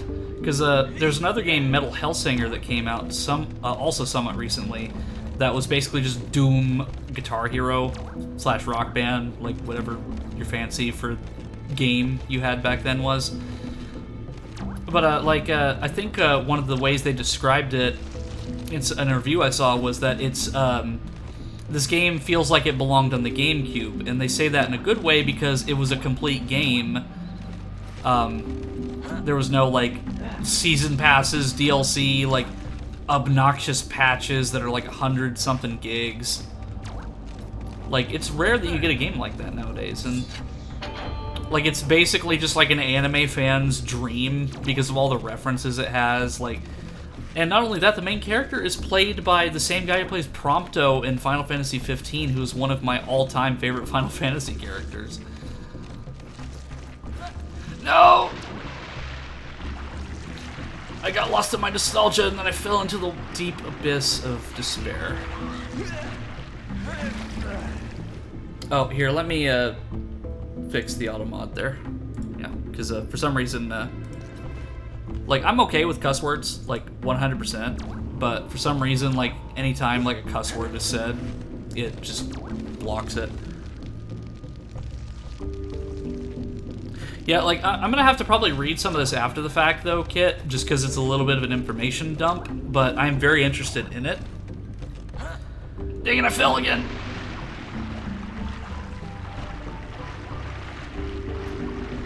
I love the look, but suck at rhythm games. Yeah, like, Guitar Hero, for example, I love Guitar Hero and Rock Band. Like, I don't know if, well, yeah, we did.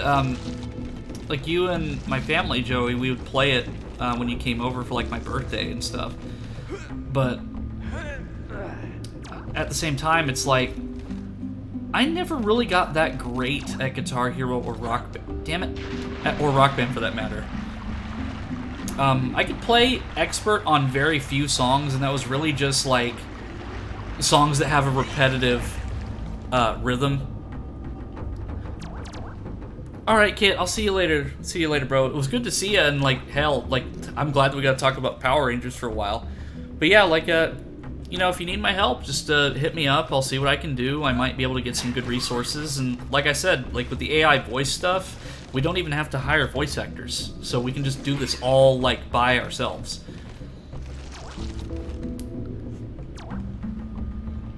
But yeah, like I said, like, I never really got really good at Rock Band or Guitar Hero. Like, I love the games, but, like, an expert, I could only really play, like, bass on, or like Blitzkrieg Bop by the Ramones, and that was really it as far as like expert was concerned.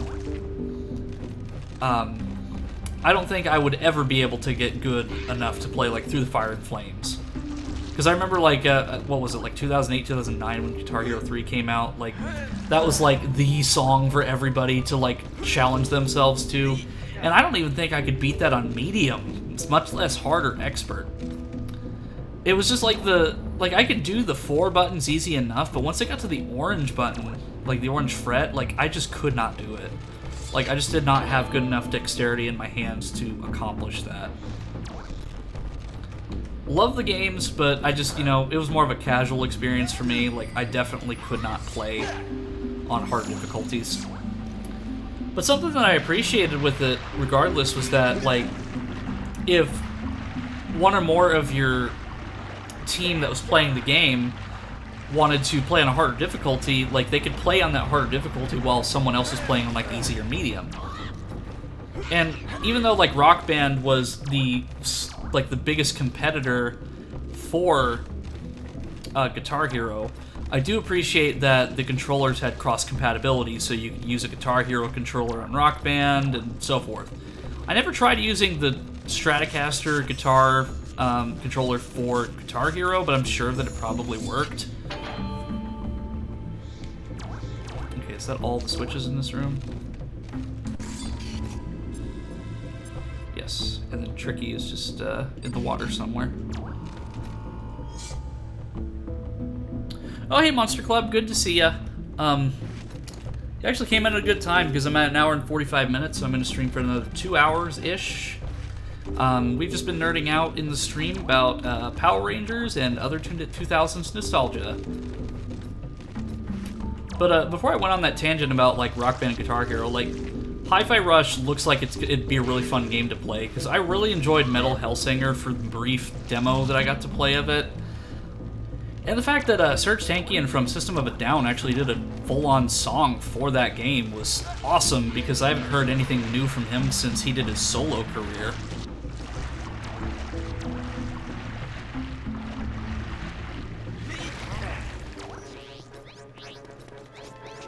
Oh yeah.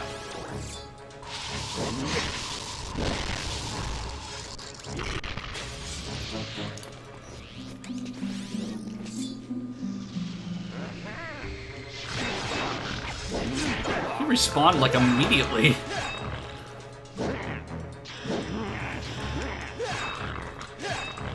How about no?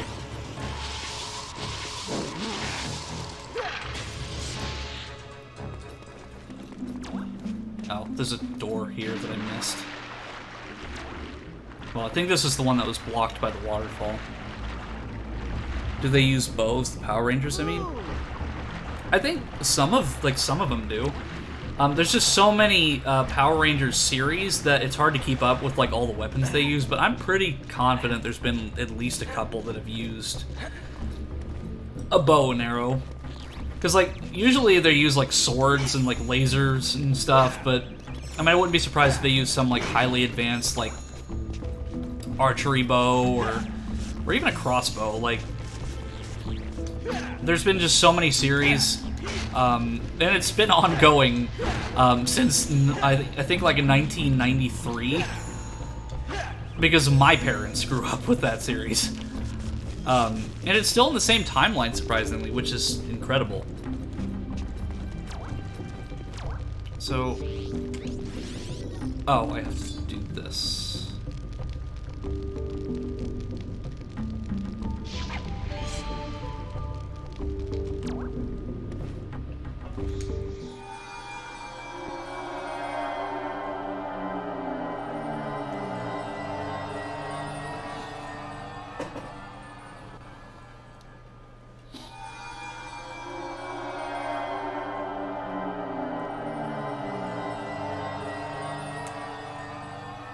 I know a little. Well, this sounds somewhat interesting. I know little of all this. Yeah, like, it's, Power Rangers, originally was a show called Super Sentai in Japan by Saban Entertainment. And it's been going since, I believe, the 1970s. So it's interesting because, they do the same kind of style as, like, the Toho Godzilla films, where it's, like, the monsters are in these, like, cheapy-looking suits. But basically what happens is that, like, America gets some actors together, they get I believe copies of the suits from Japan, and then they just use the stock footage from the battle scenes in Japan. Because if they're in full-on suits and their faces are covered, it's much easier to use stock footage that way because you don't see the character's face. So it's really easy to dub it over. And that tradition still goes today.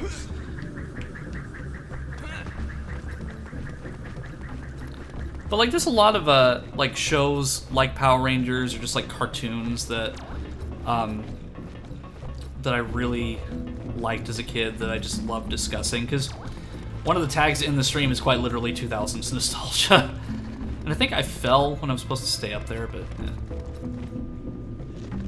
I get distracted while talking about nostalgic things. But I mean, it makes me happy, so I mean, that's the important part.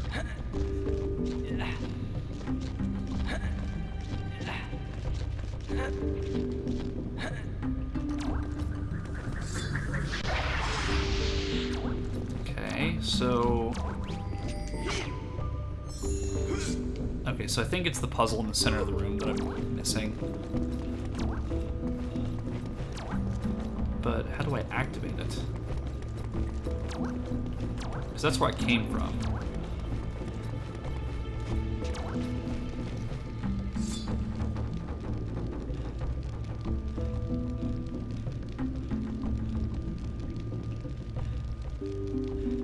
$2000s real, unfortunate.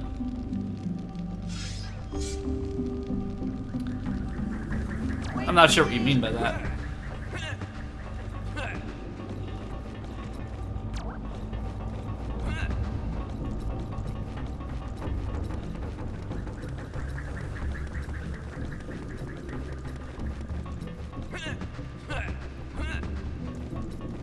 Okay, so I know that puzzle is, like, the thing in the center of the room is what I need to do, but it's just a matter of actually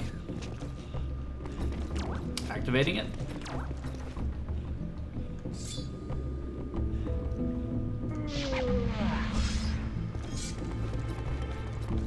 Shut up, Tricky.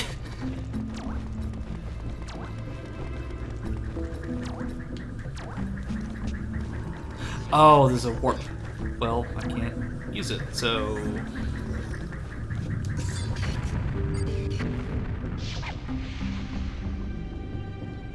There's gotta be something that I'm missing here. Oh. Man.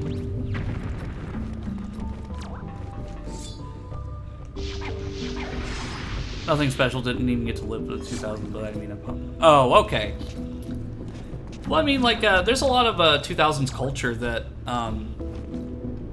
that I think that anyone can appreciate, like, at any age, time frame. There are quite a few good sitcoms of that era, too. Like, I know sitcoms aren't really everyone's thing, but, like, I think, save for very few, sitcoms have really overstayed their welcome.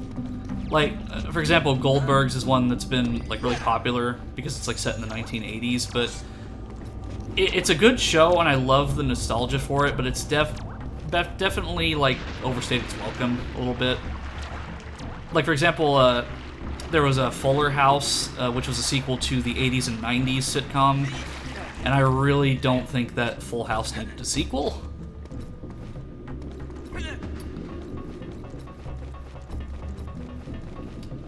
But there's plenty of, like, really good, like, cartoons that came out in that era that,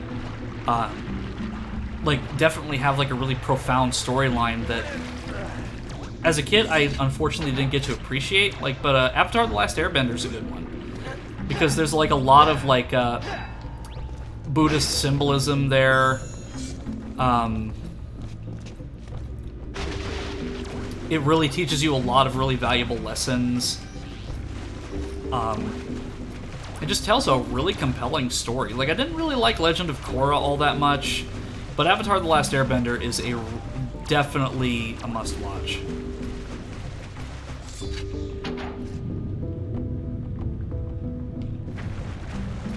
Okay, so I need to raise the water level again.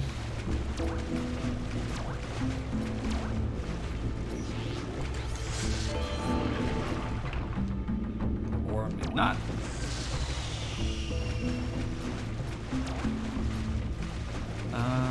Oh, right here. So do I bring this over there? Oh, no, I have to raise the water level. I'm definitely overthinking this a little bit. Body's born in 2002, so I'm raising more in 2010, so it's used for pain.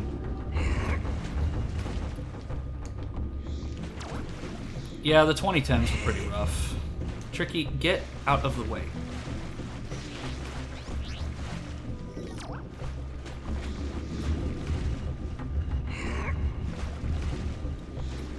Yeah, because,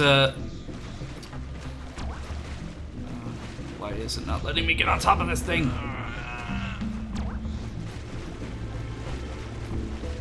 Maybe I do have to bring it over there. Oh, yeah, because there's a thing over here where I can place it. Wait. Oh, I thought the water level rose again. But it was just a camera trick. Yeah, like in 2010s, I was, from 2010 to 2014, I was in high school at the time.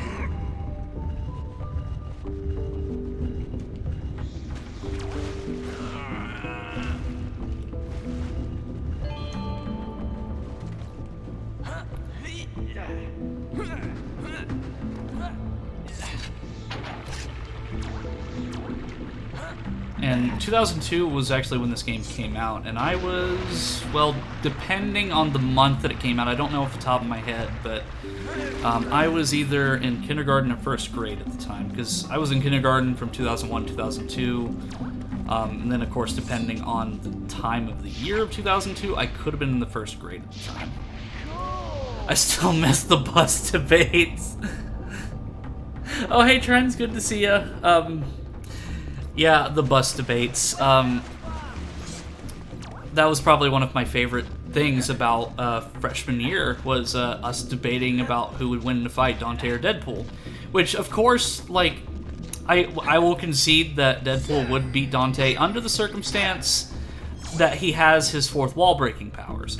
If he was not using his fourth wall breaking powers, I still am adamant that Dante could beat Deadpool just on the basis of supernatural ability alone, because of course Deadpool has his regenerative capabilities, and of course he can survive being literally just a head. I still think that without, like, it really just depends on what abilities are being used and when. Are you happy now? Literally, like, what, 12 years later? So I admit it. I admit it. But only under the circumstance if Deadpool is using his fourth wall breaking powers. Otherwise, it's still up in the air. Because if you got the ability to break the fourth wall, literally nothing can stop you. Because if you are aware of an existence outside of the universe that you're in, I mean, what can stop you? I mean, literally, one of I don't remember if it was Death Battle, if it was something else, but, like, there was a thing with Deadpool where he literally, like, stole, Death from Thanos, like, because Death was, like, a female in, like, whatever canon this was.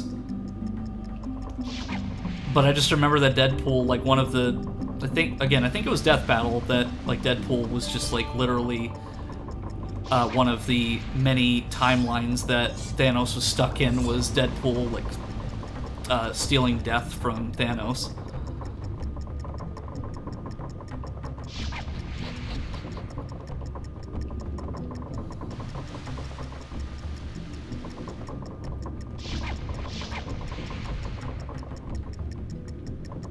Ah, dang it. Okay, I'll just do that one. At least I can compensate for Fox's, well, my terrible aim. Okay, so I'm gonna wait for that one to go over there.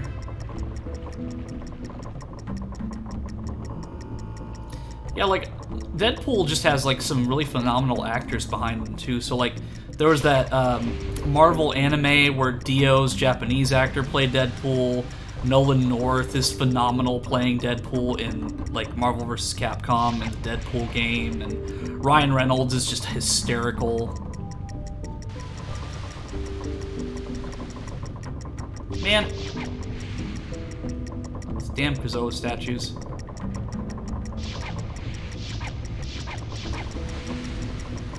Okay, I think that one will hit. Aw, man. Oh, okay, good. So so now it's just a matter of timing this just right. Okay, I'll let it go that way. And come on. Come on, come on. No! It was right there! Tricky, this is not the time to be napping!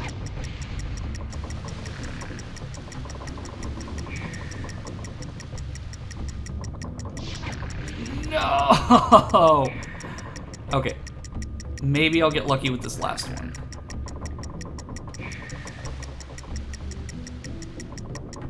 Okay, so I'll hit it now. Oh! Oh, by the skin of my teeth.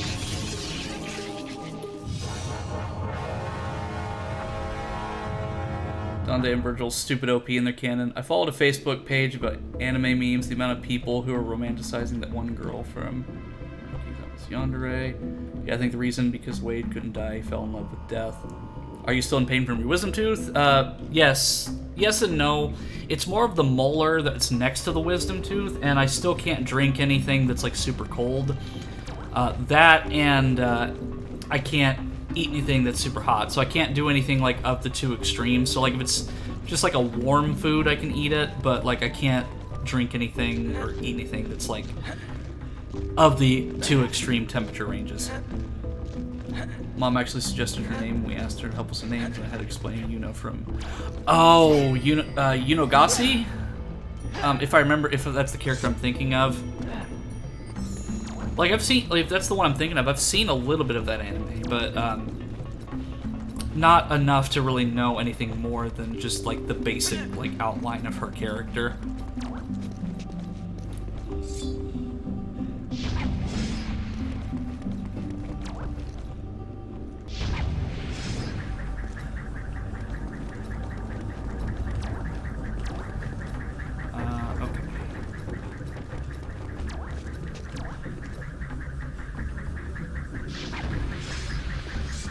Damn. Maybe I have to hit it this way first.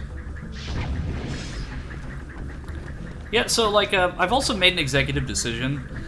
So, whenever I, like, go onto other streams, like, because I couldn't put, like, certain punctuation in my name, people tend to call me Enos instead of Eno, so I'm just gonna do that as, like, you can call me either Eno or Enos. Like, I mean, the name sounds cool on its own, so it's like, it just, like, whatever strikes your fancy. I have literally, like, 4 nicknames, so, I mean, just whatever works. Okay, that didn't work. So, if I push it this, well, not like that. If I, okay, so if I push it this way, and then I push it over here, it's right there. But if I push it back, it'll just hit the wall. Push it that way. Okay. So I gotta think. I gotta think harder here. Eno sounds cute though. Yeah. Like Eno is the primary name, of course. It's just you know, if I won't be upset if somebody like says Enos instead. That's like either or, like whatever is like whatever people are comfortable with. I was actually thinking about getting some new clothes for my model made. Of course, I can't get them yet, but in the future, I am going to get some more clothing options for my model so I can interchange based on the mood, or like, I definitely want to get some seasonal stuff, so like maybe a Christmas outfit and like a Halloween one. Like, because if I could like maybe get an edit to the model where like I have like red eyes or something for Halloween, that'd be pretty cool. Yeah, that's the problem, is that I couldn't actually put the punctuation in the Twitch name, because Twitch is like, you can't put punctuation in your Twitch. It's like, oh, okay, Twitch. Thank you.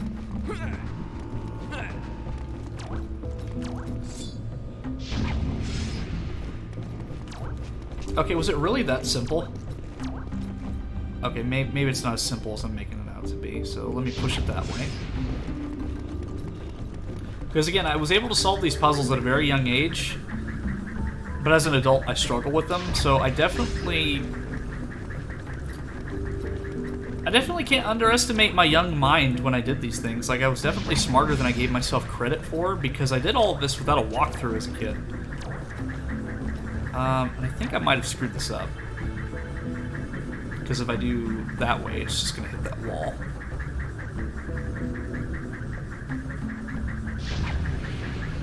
Oh, no, that's actually what I had to do. I should also give myself credit as an adult, too, because I am doing this without a walkthrough, too. And while I have beaten this game multiple times, it's been probably 14 years since I played it at length.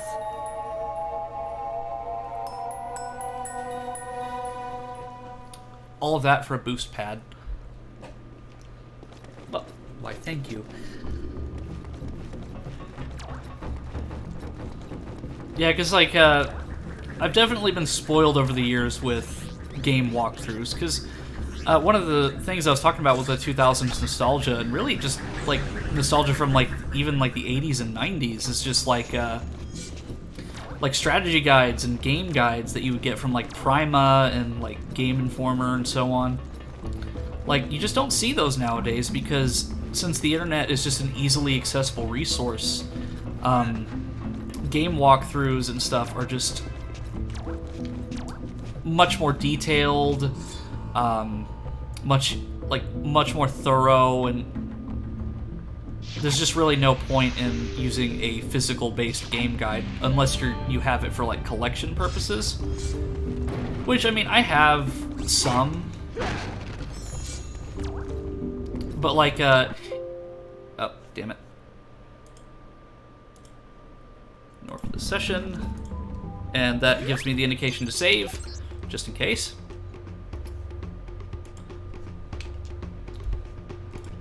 But yeah, like, I have a few game guides laying around, and, like, game-related books, but I guess it's the same concept with, like, the phone book. It's just unnecessary in the modern world, because while you have access to all these landlines to, like, businesses and people who still have a landline phone in at least the continental US, it's just so few people have them nowadays that it's really just better to get a cell phone number or just look up a business on the internet, because at least if you Google search, because, like, whenever I do, like, doctor's appointments and stuff, I literally just go to the Google page and it gives me an option to just click and call the business, so I don't have to put the number in my phone.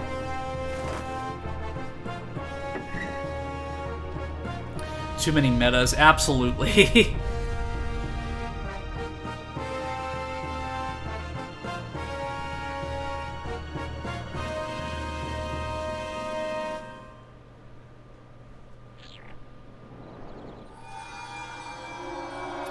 I still don't like the gelatin sound that the grub tubs make. And it sounds scarily close to Grub Hub. Come back when you need.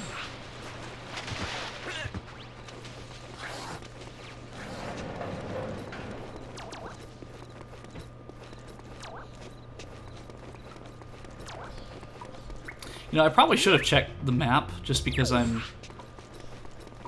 I know the next area that I have to go to, I think I have to get a Krazoa Spirit next. Wait. Is Lightfoot Village the next location I have to go to? Oh, please tell me it's not the next location I have to go to. So Cloudrunner Fortress is bad, but Lightfoot Village is a special brand of hell. It's probably not going to be as difficult as an adult because I know what to do, but Lightfoot Village was the location I was stuck on for years as a kid. I got as far as Lightfoot Village and I just could not continue because I just couldn't figure out how to progress. Because I think I'll know my answer once I leave Cape Claw. But still, at the same time, I really hope I don't have to go to Lightfoot Village just yet. Slippy, come back with. Hi, Fox. We're open. Scanners in.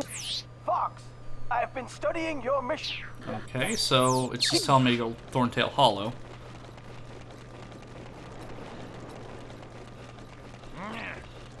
Run past that Sharp Claw.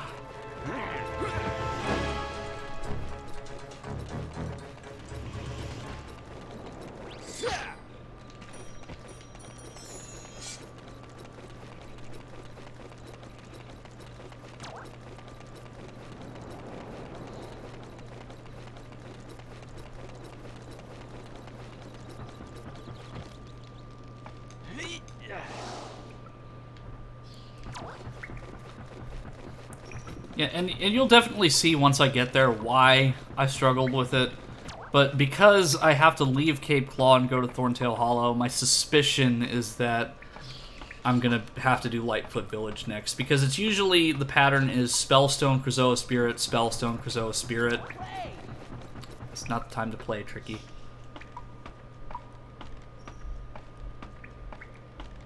I mean, at some point, yes, we will play, just not right now. Because the only one playing is me. I'm kind of at the edge of my seat. Because, like, I haven't played this in, like, 14 years to this extent.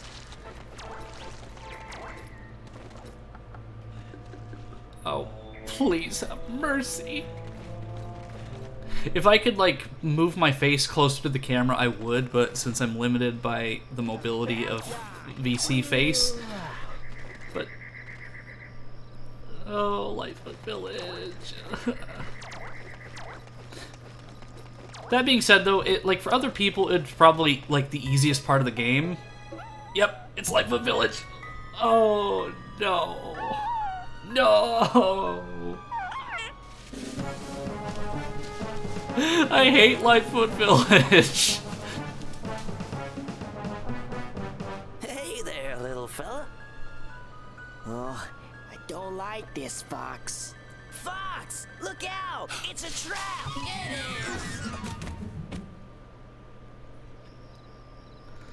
is! Well, here we go. The part of the game that had me stuck for years. That's the stinking beast that took my treasure! What happened? Untie me right now! I am Chief Lightfoot, and we don't like thieves. Yeah, I don't like thieves either. You stole like 4 years of my life. You take our treasure and give it to the stinking Sharpclaws. Yeah, tell him, Chief. Kill the stinking pig. I didn't take your treasure. You gave it to me.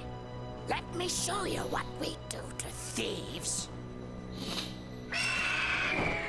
Use the flame command at the right time, and I'll help you get out of here.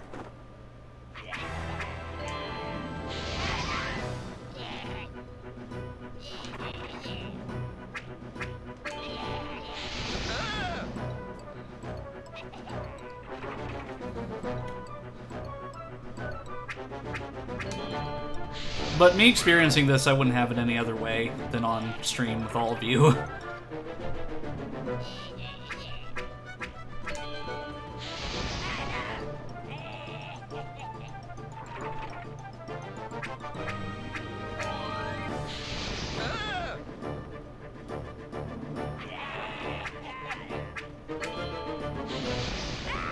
Seems like every dinosaur can breathe fire, because the Cloudrunners can breathe fire, Tricky can breathe fire.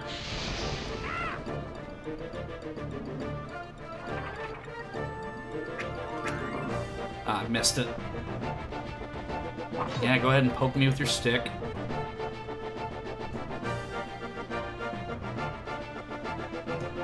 Okay. Yes, burn!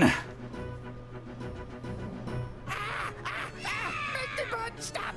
Make it stop, and I'll untie you!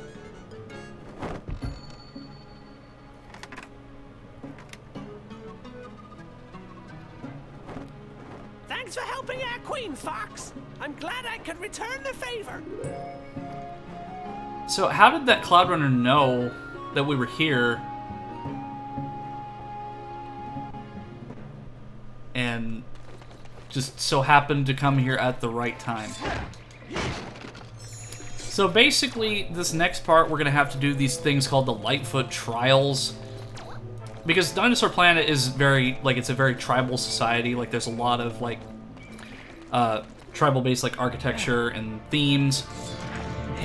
But we have to do these trials in order to impress the Lightfoot Chief in order to get to the Krazoa Shrine. But, that being said, one trial is easy enough.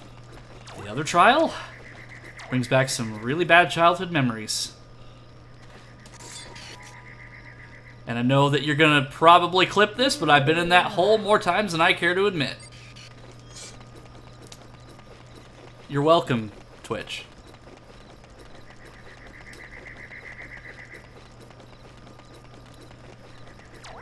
But I still like the location of Lightfoot Village.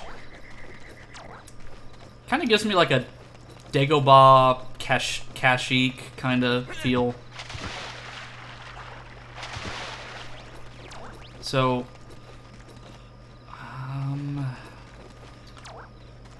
because I need to find the chief's hut, but I need to actually remember how to get up there.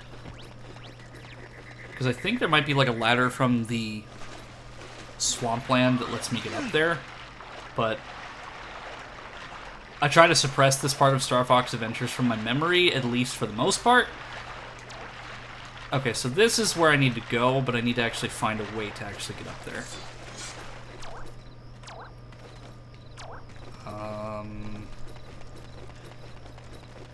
Maybe if I go back up here where the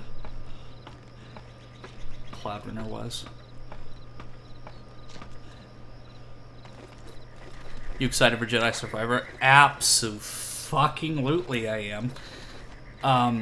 Yeah, Jedi Fallen Order was probably my favorite game that I played in 2022. Because I didn't actually... Like, I owned the game probably since 2021, but I just never actually played it until 2022.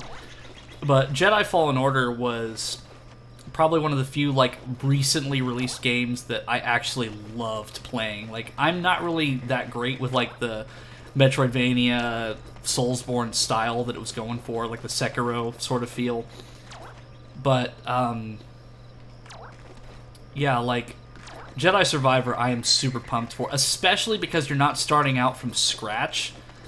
Like, in Jedi Survivor, you, as far as I'm aware, you still keep a lot of your abilities from the first game. So, like, you just get more powerful, so it doesn't just start you off from nothing.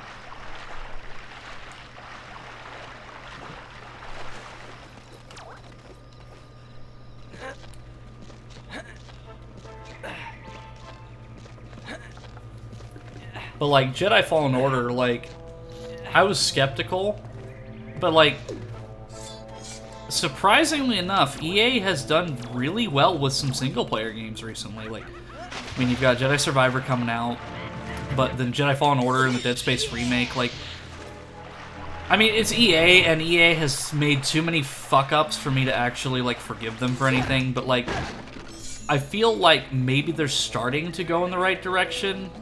I mean, you know, eat my words and reference this later, like, if something bad happens, which inevitably it will. But, like, you know, EA has definitely done much better with single-player recently, and I think it's, like, it's due to the CEO change. I mean, they still suck with their microtransactions and stuff, but, like, you know, like, surprisingly enough, they've released some pretty good games recently, and that's great. Okay, so I need to remember how to get up on these... Okay, right over here. Fallen Order was the most recent game I 100%ed. Yeah, like, Fallen Order, it had a great soundtrack, like, a great story. Like, it made the Inquisitors, like, actually intimidating, and it was the first, like, video game appearance of the, Inquisitors. And not only that, it's made by Respawn Entertainment, and Respawn Entertainment was founded by the same people who made one of my all-time favorite games, Medal of Honor Allied Assault. Like, some of the same people from 2015 Inc. formed Respawn Entertainment and worked on that game. And Respawn also made a Medal of Honor VR game, so, like, even if it wasn't, like, the best from what I hear, it's still the same people who made, like, one of my favorite childhood games that I have a lot of fond memories of.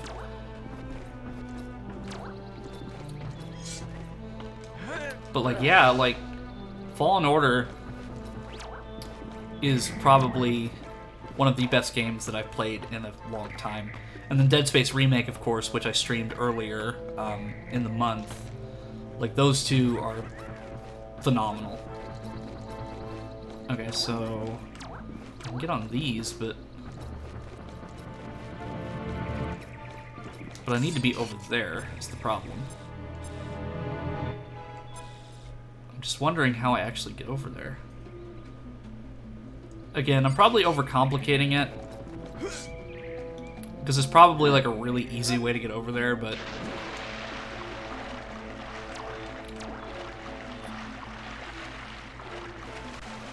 microtransactions are gonna suck no matter who does them. Yeah, that's true. I mean, just look at Halo Infinite. Like, Halo, I love Halo, and Halo Infinite had a really it had a fairly decent story for single player, but the open world felt really like more of an afterthought. It was really empty.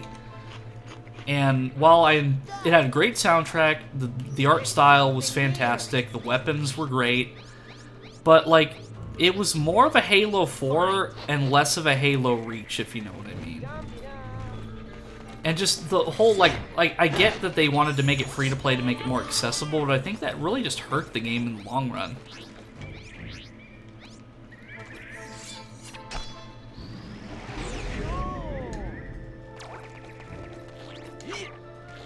And the fact that Joseph Staten is no longer part of the project just gives me little hope for the future of Halo Infinite as a game, and really Halo as a franchise. I mean, I'm glad that, like, the MCC team has been, like, rock stars. Like, I have no complaints for the MCC team with the exception of some of the stupid Fortnite poses they added to Halo MCC. But aside from that, like, them adding mod support, Steam Workshop, and like fixing a lot of like legacy issues from Halo CE, restoring a lot of cut content and stuff that didn't work in the original PC releases is great. Like, I'm really happy that was able to be a thing. But at the same time, you know, Halo MCC succeeds while Halo Infinite suffers, which is the new product, but still.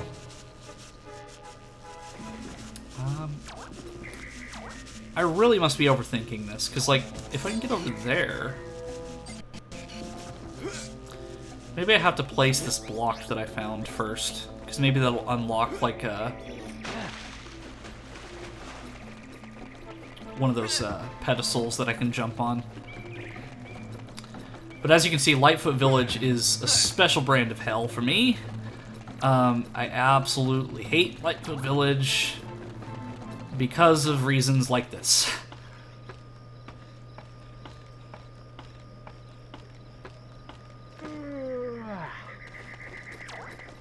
Because I remember there's like... Okay, that's a circle. And this triangle. Okay, so that didn't do anything. Oh, it did. So I can go up there now, but I still can't get over there. So I'm guessing that there's still another thing that I have to find that's buried somewhere, so I'm just going to look around. Because I can't take the ones that already exist. Because that'll lead me up there, but that doesn't do me any good because I have to be over here. Yeah, because there's some stones right here in the ground. So I guess I do need to find another one of those tricky dig locations, which I think it's right here. Fine.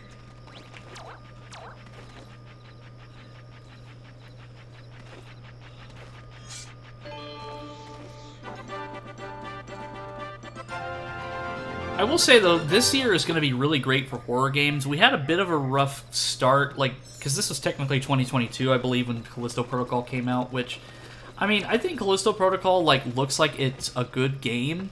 It's just that certain features hold it back, and performance. Like, I think that, like, I'll definitely try it at some point, but, like, I definitely want to wait a little bit before it kind of, like, gets all its updates, because I know there's going to be more content coming out for it, and I just kind of want to wait and see what happens with it before I actually make an informed decision. Or I want to make an informed decision before I make my purchase. But, like, Dead Space Remake, phenomenal. Like, I still probably like Resident Evil 2 more, just because I had a really good time with Resident Evil 2 Remake when I played it. But Dead Space Remake, is like my number 2, like by far in terms of remakes. Like, or yeah, Dead Space remake, but definitely a number 2 in terms of like video game remakes on my tier list. And that's coming from a guy who never played the original Resident Evil 2, but I just love the experience of that game so much. And Dead Space Remake just had so much love put into it that I just really enjoyed it. Oh, not you again. We know you didn't take our treasure, so just go away. Yeah. So, you looking for Krazoa spirits, eh? Yes, I am. So, maybe I help you, eh? You see, we keep a secret from the Sharpclaws. Under our village is a mighty chamber. Some say it was built by the Krazoa. Do you want to see for yourself, maybe? Duh! Stupid question. Of course we want to see that. Not so fast. Only if you complete the Lightfoot test can you enter. Oh, the Lightfoot tests. Oh, it brings me back to middle school. At you, Fox. You gotta do it now. But before you decide, take a look at this. Okay, so, the tracking test is fairly simple. I'm probably going to do that one first, but I may not do it the first try just because I don't remember all the locations of the totem poles. Test of Strength is the one that I'm concerned about because I've mentioned this a few times throughout the stream. You basically have to destroy your A button in order to actually progress. I'm not excited for this. So I'm going to delay the inevitable as much as I possibly can. So I'm going to do the tracking test. Activate all 4 totem pole before time runs out. Go!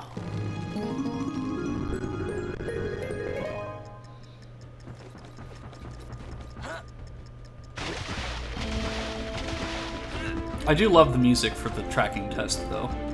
It's like an epic, heroic version of the Lightfoot Village theme.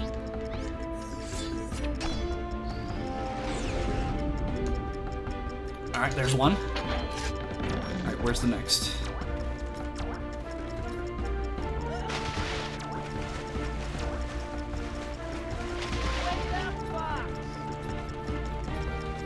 I break for nobody, Tricky, not even you.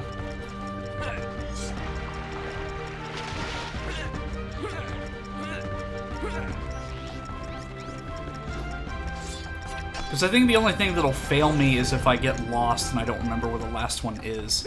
But I think if I kind of do like a process of elimination kind of thing and I just like go with the ones that are closest, I might be able to do this in time. But it's just like, yeah, see, there's this one here that's... I don't think I'm... Yeah, I'm probably going to fail because I can't get up here.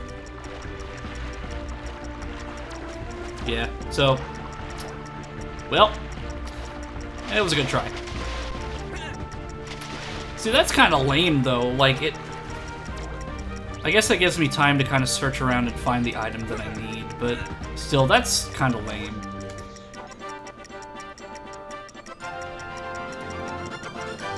Like, I have to go out of my way to activate this thing before...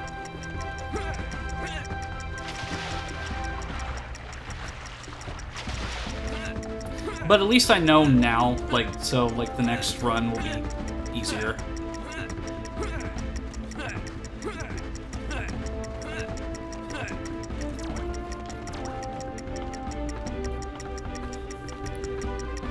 I might be able to get this switch turned on by the time the time runs out, but...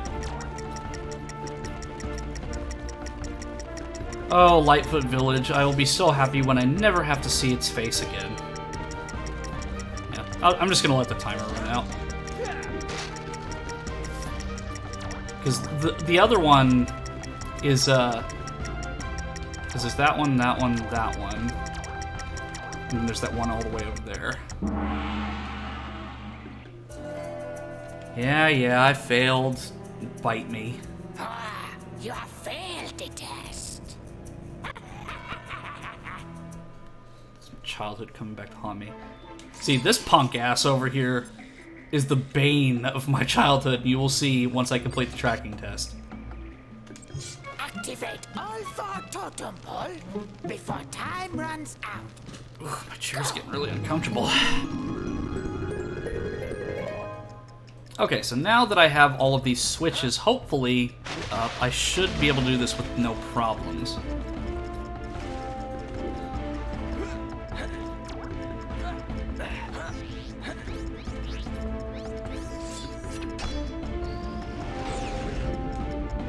Alright, there's one.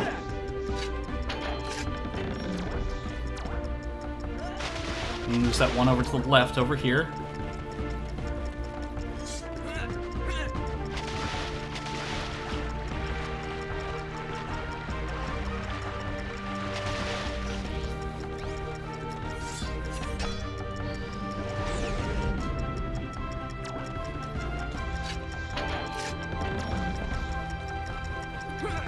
Now that I have the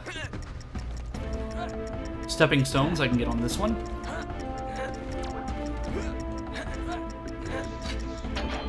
Alright, so this last one is over here. It's just a matter of actually getting up there. And I think that one's just a ladder. Why is the current pushing me the other way?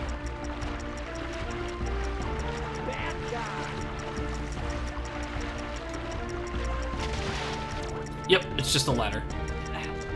Or climbing, or a rock wall, if you will.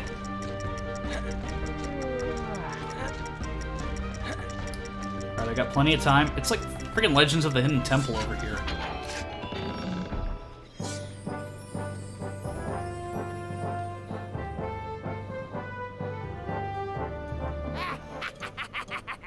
Well done, Fox. You have completed the tracking test. Very good.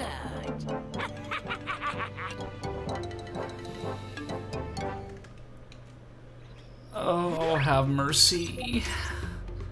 Alright, chat, so we're about to get into the part of the game that left me stuck for most of my childhood. Because when I originally got the game, I played through up until this point, and then I got stuck here because I did not know that you had to literally destroy your A button to complete this test. And the problem is, I don't know if my controller is even able to do the amount of presses that I need to complete this test, so I might get stuck here, not because I don't know how to do it, but because of limitations to the technology that I have. But with that being said, let's just get it over with. Sure, let's do it.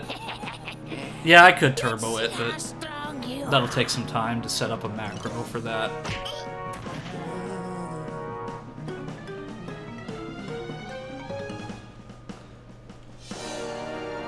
Alright, get ready to hear my A button being absolutely destroyed. Come on, come on, come on, come on! Holy crap.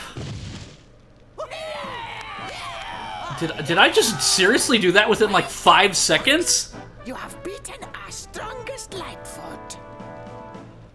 What? Huh. Well done, Fox. You are now honorary member of Tribe. What? No fucking way! What? Oh my god! Did I seriously just do that the first try? I'm sorry, I have to take a minute to just kind of like collect my thoughts here because... Oh my god! Okay, so I'm gonna get some, like, staff energy real quick, but, like, I'm just shell-shocked right now because... Literally, I was stuck on that for years! So, I'm just gonna give you kind of an example here. Like...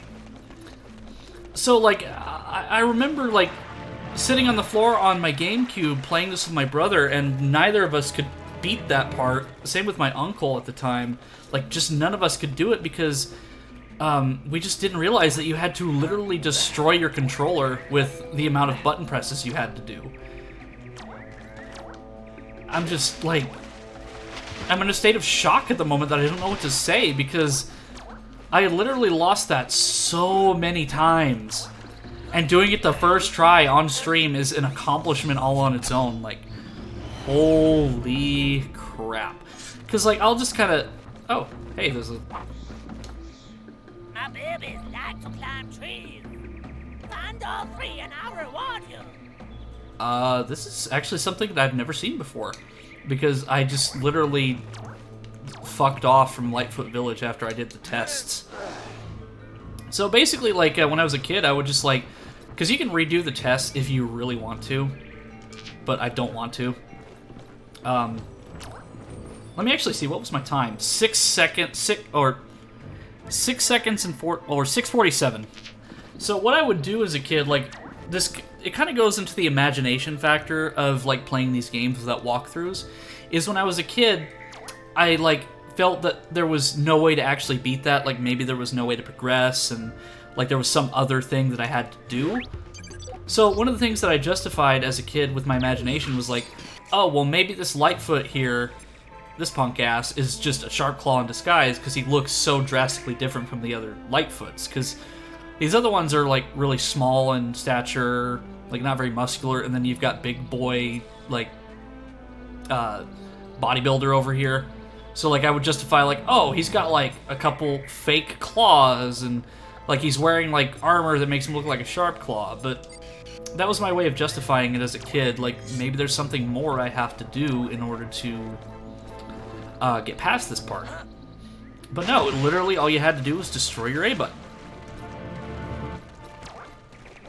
But again, like, the whole time that I've been streaming, I've been mentioning things like certain, like, childhood fears or puzzles that I struggled with, that I either struggle with as an adult or, like, are not as hard playing them now. And I guess that's just one of those challenges that I had as a kid that just isn't as difficult now.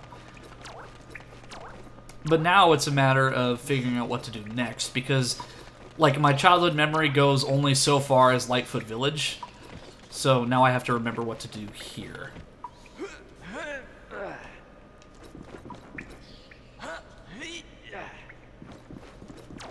Okay. Oh, yeah, that's right.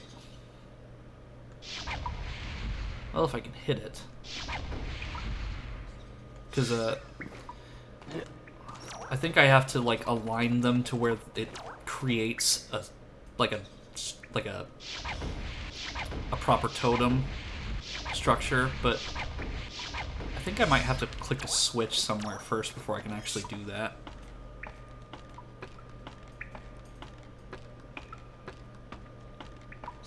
But hey, I conquered Lightfoot Village, at least the part that I hated as a kid, so that'll be forever saved in the VOD, so I feel proud of myself.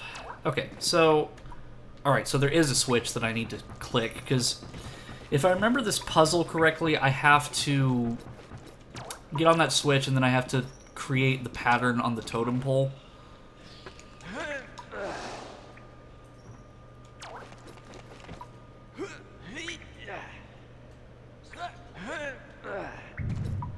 Yeah. Okay, so I think I need to, like, that.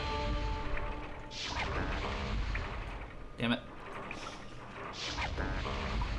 Wait, that looks like it's the right pattern, though.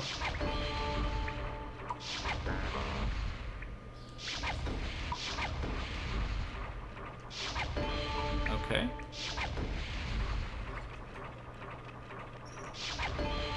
Okay, and then... Oh man.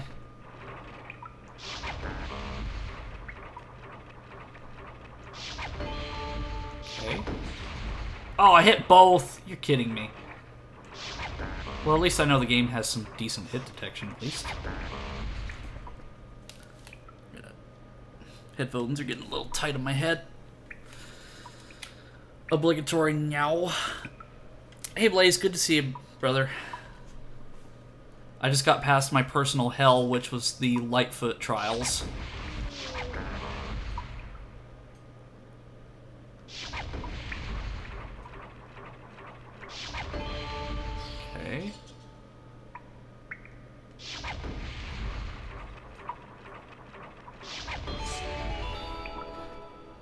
Yeah, like, you know, in hindsight, the tests are not that difficult, but I'm seeing it through the lens of when I was, like, really young. So, like, I just didn't understand that you literally had to destroy your A button. Because, like, this was 2002, so this was kind of around the time that those, like, QuickTime events and things of that nature where you had to, like, bash the A button multiple times in order to do something was becoming popular. Because this is, what, like 3 years before Resident Evil 4 came out, and then you literally had to bash the A button to, like, run at, like, an Olympic track runner to escape, Salazar and, the boulders.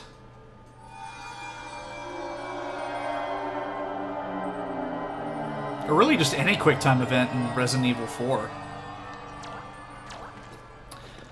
I also don't remember which Krazoa test this is, because the last one was combat, and the one before that was observation, because I think this is just my third.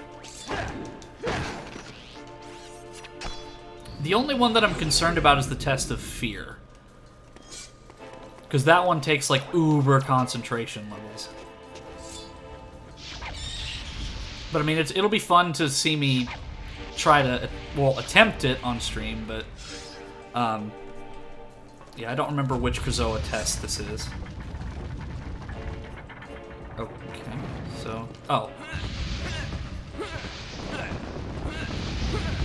I mean, hey, if I'm on fire and I get past the gate, I'm fine.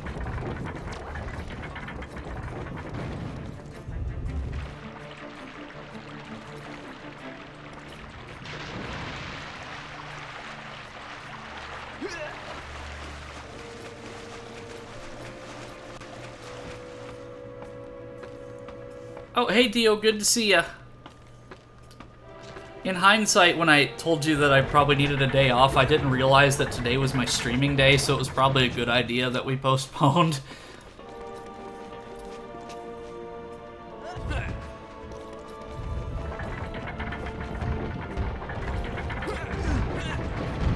I mean, this is really just all damage-based stuff. Like, it's not, like, any time thing, save for the gate.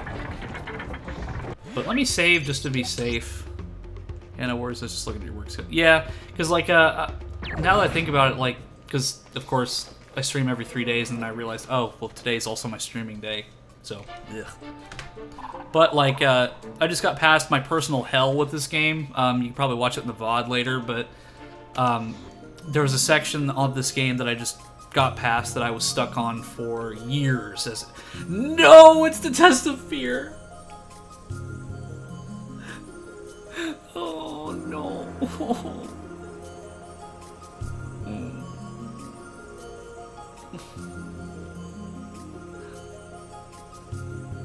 Oh. It's not scary, it's terrifying. Terrifyingly difficult. I hate Test of Fear. Oh, you'll see why I hate it, but if I ace this first try, then I am going to be blown away, but there is not a chance in hell that I will do that. So I will just give you an example as to why I hate this test. You must stand and face your deepest fears. Keep the guideline within the green area. If you succeed, I will become yours to return to Krazoa Palace. So it's basically like balancing it in between this small area here. And there are certain parts where it gets just really hard. Okay. Come on, Fox. You're brave.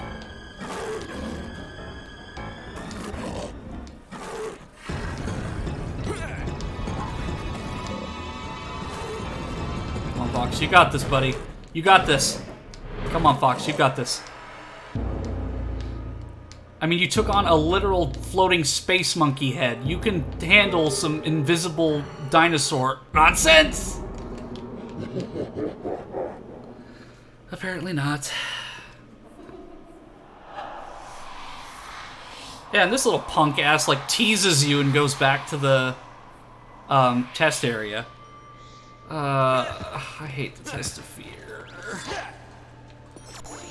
But really, like, after the Test of Fear, the Krazoa tests are a cakewalk. Because, like, later on, they just become, like, memory games and other stuff, so they're really not that difficult. So now I see why the getting to the Test of Fear is so easy, and it's just damage-based stuff, and they don't have you do any intricate puzzles, because, like, they expect you to just bum rush through this area over and over again.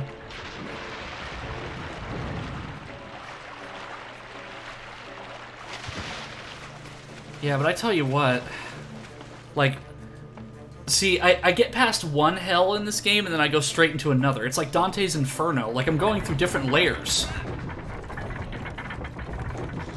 So basically what I'm saying is that Dante's Inferno is like an ogre, because it has layers. It'd be better without the visuals if you could just focus on the bar that help with the consistency. Here you have to also worry about the background plus commentating.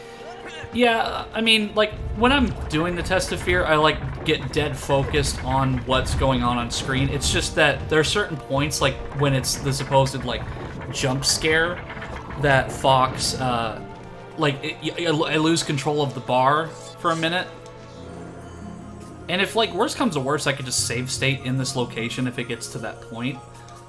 But, I mean, it's not, like, too crazy difficult to get back here. But I'll only do that if I, like, fail, like, 4 times. So that's, like, my limit, and then I'll save state and just continue from there. Okay. Let's try this again.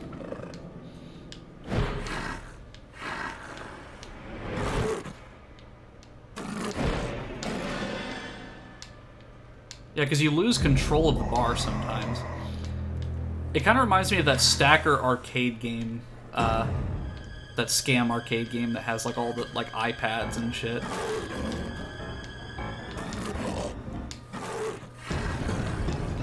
I mean, seriously though, Fox, you literally fought a brain in space. This is cake. Okay. Oh, my heart's racing. Like, it is racing. No!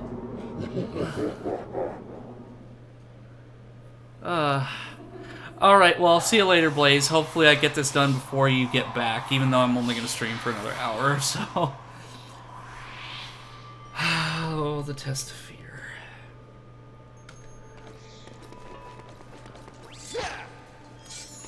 Apparently in the Dinosaur Planet ROM, from what that chat member said last time I played this game, was that it was literally you just stand in place and that's it. So this is definitely an improvement upon the original Dinosaur Planet,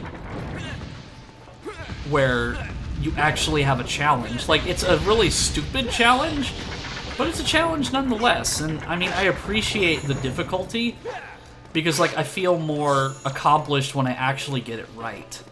But at the same time, it's a difficulty that still frustrates me to no end.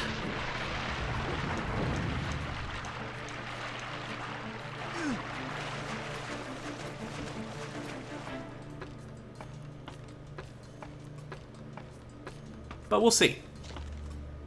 And also, Dio, looking at the screenshots you made, I might actually have a job for you, if you're willing to take it up. Like, it's not just, I'm working on a big, like, machinima project, and I might need a thumbnail for it, because I've never been good at Gary's mod screenshots. So if you want to help me out with that, I'd really appreciate it. I mean, don't feel obligated, but, like, you know, I'll even, like, pay you for the work if you really want me to, like, because, like, I don't want you to do it just for free. Like, if there's anything I can do in return, just let me know. Like, I can, like, pay you a flat sum or something.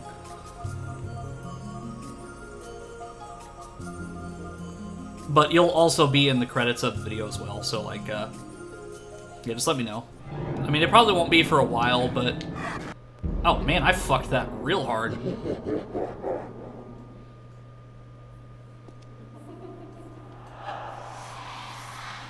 Okay, so 2 more tries, and then I save state in the palace room, or the Krazoa spirit room thing.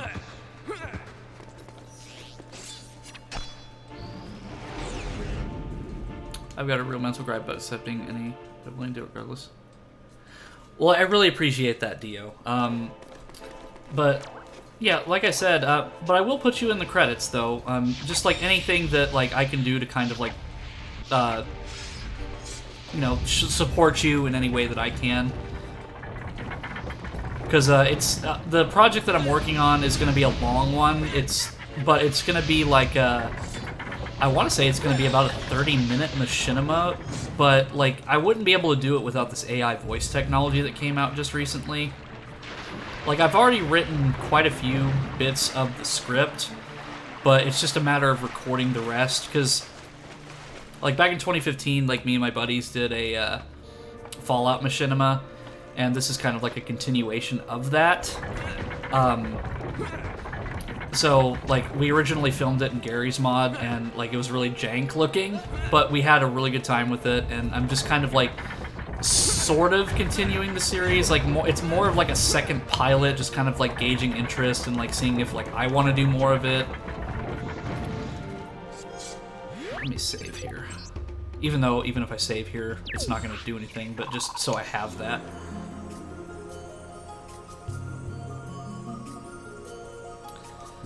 Okay, wish me luck. Test of fear. I gotta I almost have to meditate a little bit and just kind of get calm. Definitely help out whatever endeavors or passions you have in my close friend of mine. Yeah, this project that I'm working on is more of a passion project. I was inspired to do it because of the AI voice technology. And I've been doing it somewhat recently with VR chat motion capture. But yeah. I need to focus.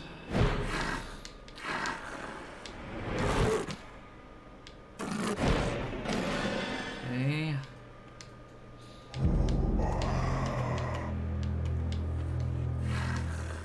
That was almost the first few notes of Dio's Dark Rebirth. No! God damn it! Okay. One more try, legitimately, and then if I fail again, I'm going to save state in that area so I don't have to go through the dungeon again. I say that, and I probably still will run through it, just normally, but...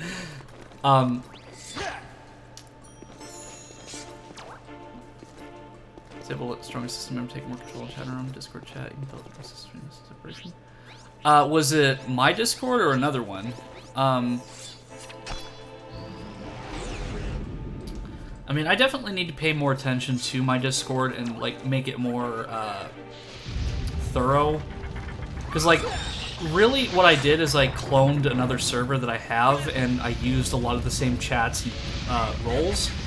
But, there's a lot more that I want to do with it to make it a little bit more accessible and, more, inviting. But I'll be honest, I haven't been the best at, managing stuff like that. But I try my best. Chatting through text really helps. And yeah.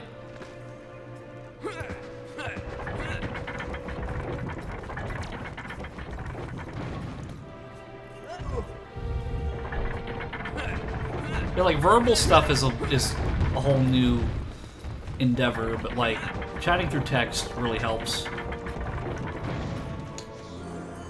All right, let's see if I can do it again.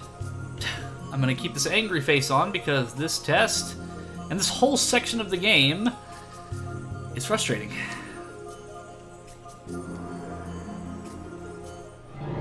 Alright. I have to stay calm for this, more so than Fox does.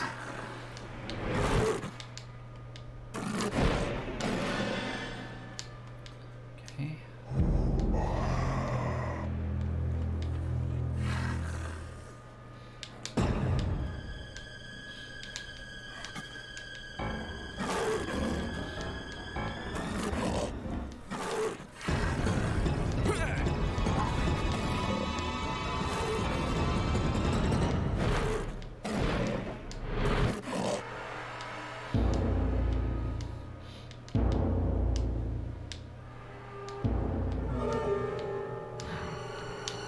Oof.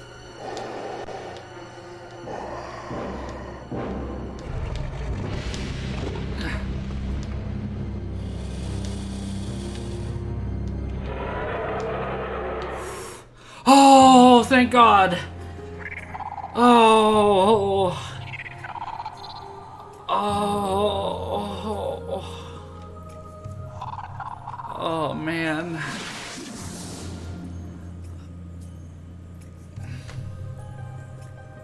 As a community, large public community, even though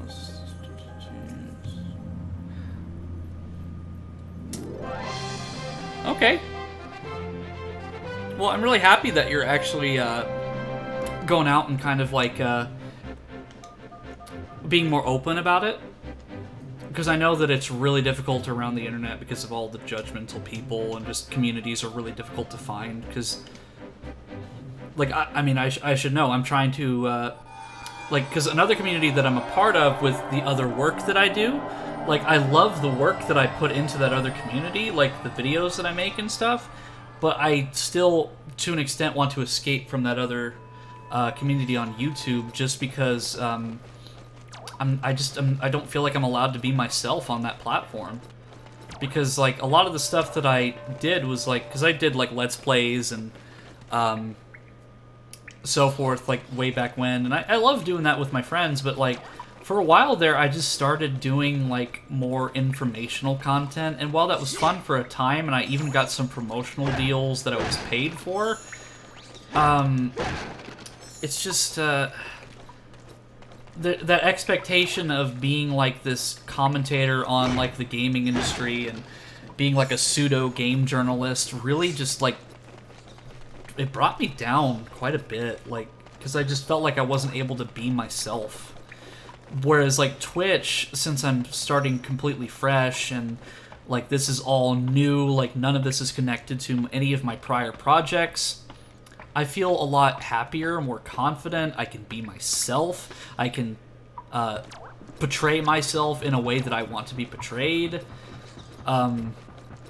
It's nice, and it's just hard to find that. And because if I felt like if I had connected this Twitch to the YouTube channel that I do content for, I feel like that would have just brought a bunch of issues, and people would have judged me, and because, like, I mean, I was, like, reasonably successful with my crew on YouTube, and I still do stuff there occasionally, but, like, I want to put most of my focus on Twitch now, save for, like, the occasional stuff on YouTube. Because the internet's just really hard to find a place where you can really just call home. Which is another reason why I left social media, save for Discord and Facebook Messenger. So I need to open that door, but I'm not sure what I need to do to open said door.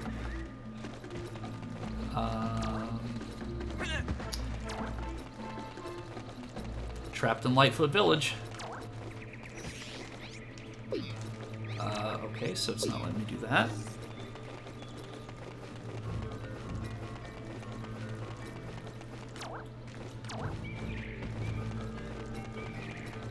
I don't know if I have to unlock something. I'm gonna go back up to where the totem pole was and kind of see if there's another brick or whatever that I'm missing. Because I feel like that door should have opened automatically, but again, since it's been like 14 years since I played this, it's difficult to say the least. Okay, so that one's full, that one's full, that one's good, that one's good. So it's that one too. That one's also good. Okay, so I'm guessing there's maybe a switch or something that I have to click. So maybe I go up there? Or maybe the gate just opens on its own. Maybe I'm just overthinking it. Yep, I'm overthinking it, as usual. Eno is your resident overthinker, so... I definitely, like, think too much into a lot of these puzzles. Like... Hi, Fox. Okay, so I have to go back to Thorntail Hollow, because since I've got the Krazoa Spirit, I've got to go back to Krazoa Palace. And, I'm really happy, like, that all of you are in the stream. Like, Floofy, like, I'm really happy that you're coming back to the stream, and, like, Dio, like, I'm really really happy that you're modding for my stream now, and like I wish that I had more time for like all of us to really just like Dio, like for our group to kind of like hang out and stuff.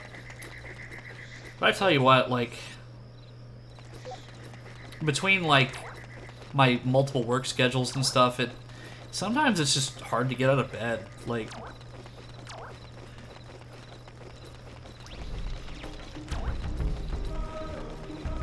because like my workplace is very much about gaslighting people and bullying like lower ranking members.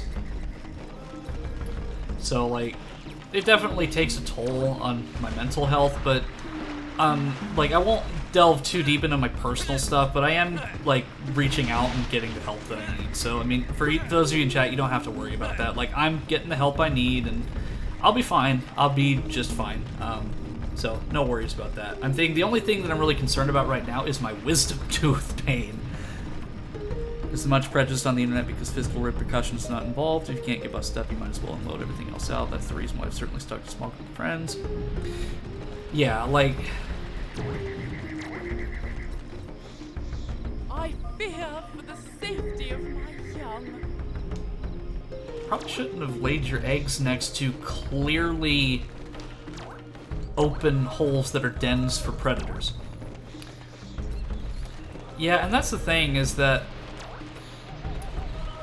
you know, like, that's why I left, like, Facebook and stuff, because, like, a lot of the people that I called friends that were in my class in high school, they were like, oh, well, you know, we'll be friends for forever. Are you ready to go to Krazoa You know, the only Palace? people that I went to high school with, that I'm still friends with, and still want to be friends with, are the ones that I still talk to this day.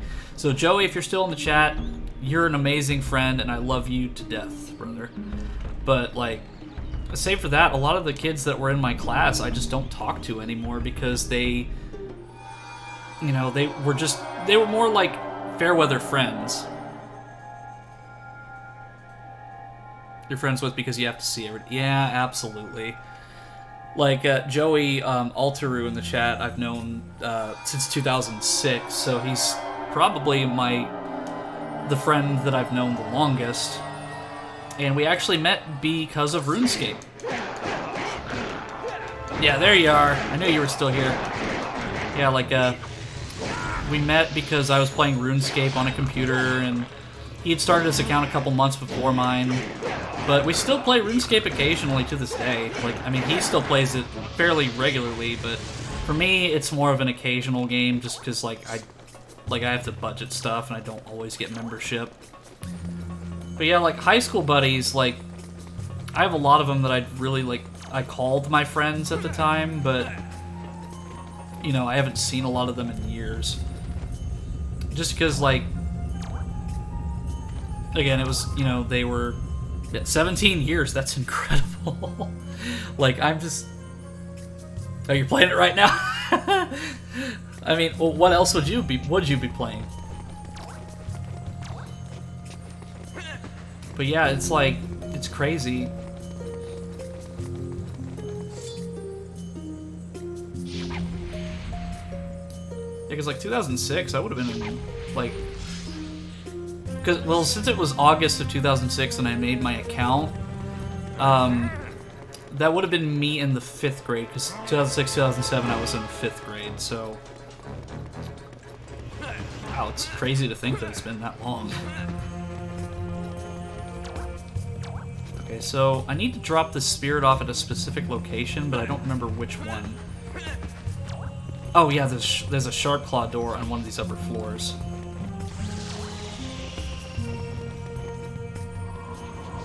I think it's this floor right here. I don't really have any friends outside Discord. Yeah, that's kind of where I'm at the moment. Like, I don't really have anybody that I go and to, like, hang out with physically, save for Joey in the chat. Because a lot of my friends live either overseas in other states, or they live many cities away. And I think it's completely valid to just have friends on, like, Discord or, like, online communities. Because, like, some of my closest friends online at least, like, that I've met in person, like, I've met through communities like Discord and Reddit and so on.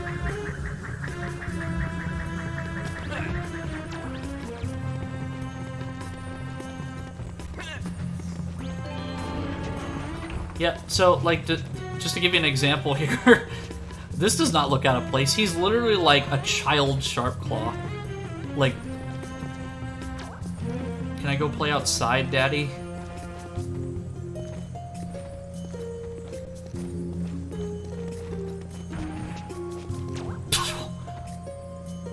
Okay, it's time for your beating.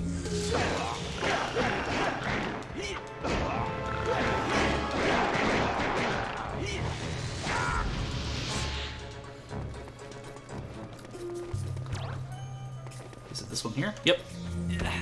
Well, I just don't have any friends because I was isolated after middle school by beast.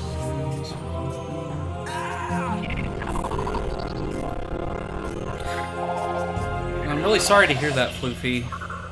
But just know that you're always welcome in the stream and in my Discord. So, like, if all else, like, fails, you have a place to call home. And a community you can feel safe in. Because, like, I've been there. I've been in communities that have been really bad for me. I've been in contact with people online that have not been good for me. But one of the things that I really advocate for is safety and security. And, like, you're definitely safe here. So, you know, I'm really glad to have you here, is what I'm saying.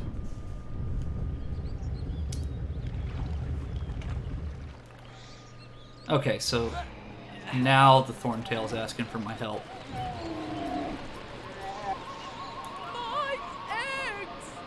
They're stealing my eggs! Please help! Huh?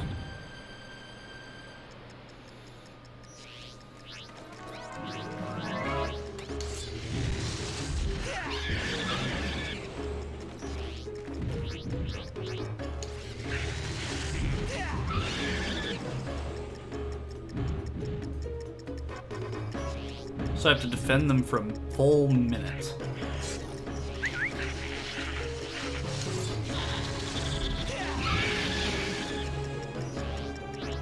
So I think what I can do is just, like, wait until they get close and then just do this.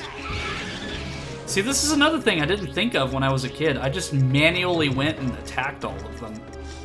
So I think I've got, like, maybe 1 or 2 more ground quakes left. Okay, that was my last one, so I've got to be careful.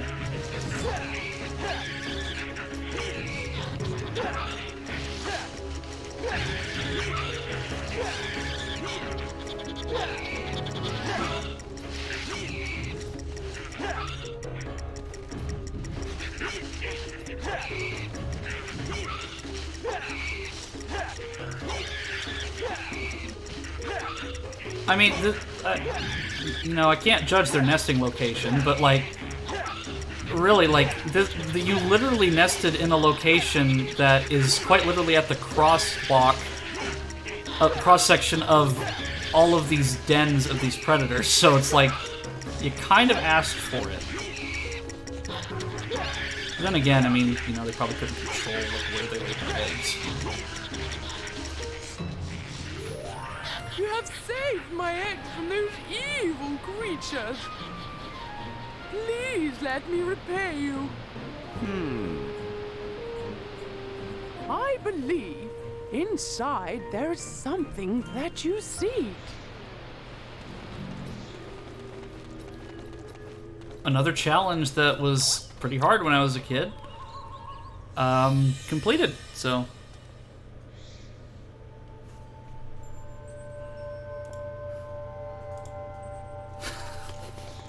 MILF Dino.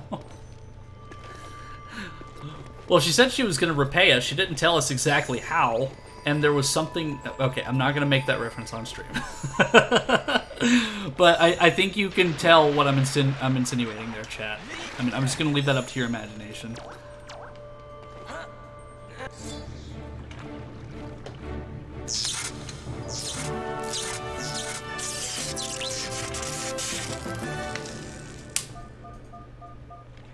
The portal device. probably the most worthless staff ability in my opinion because it really has limited use. So you can only really use it like a couple times. So it's very situational. It's not like an ability where I can use like Ground Quake or the Sharp Claw Disguise. Yeah, I don't know why MILF of all words was blocked by the auto mod. I'm grateful for the auto mod.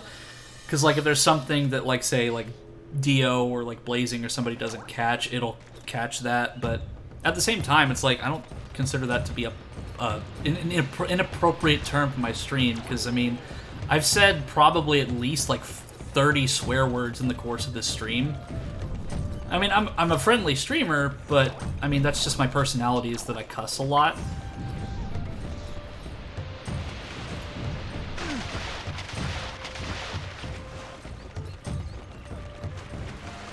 Automod hates MILF in every variation of typing it. Yeah, like, I mean, I do have Nightbot enabled, so, like, if there's, like, any, like, sort of, like, racial slur or anything of that nature, that's, like, an automatic, like, timeout or ban, but, like, yeah, I don't mind, like, swear words and, like, descriptive words like that, I don't mind really at all. It's just, the only words that I have a problem with, of course, are, like, slurs and hate speech, which are not allowed on the stream.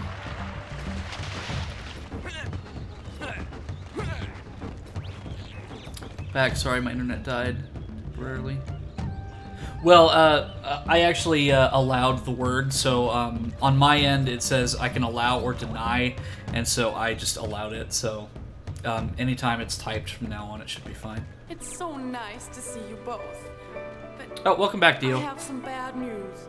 Son, your father has been taken prisoner within the walled city. I mean, we knew that already. Fox!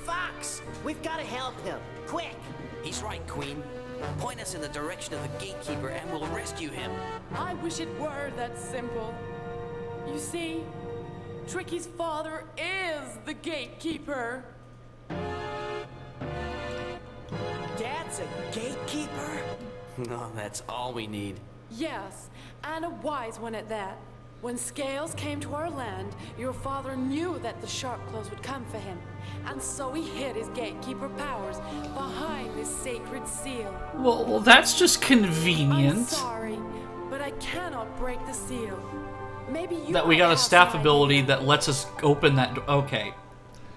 No gatekeeping.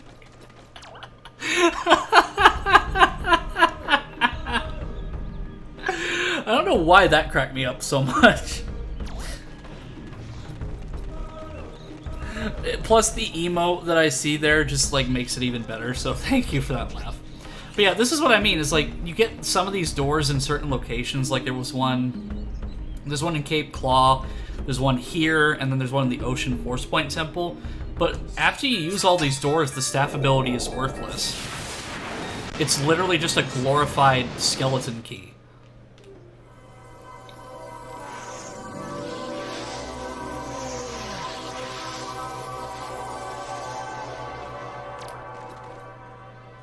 We got the ability right here.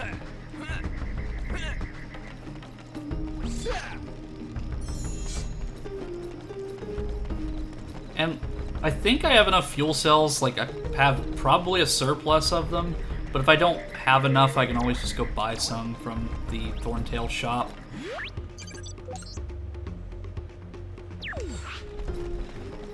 But again, we're getting to the bits of the game that I actually really enjoyed, the actual Star Fox portions.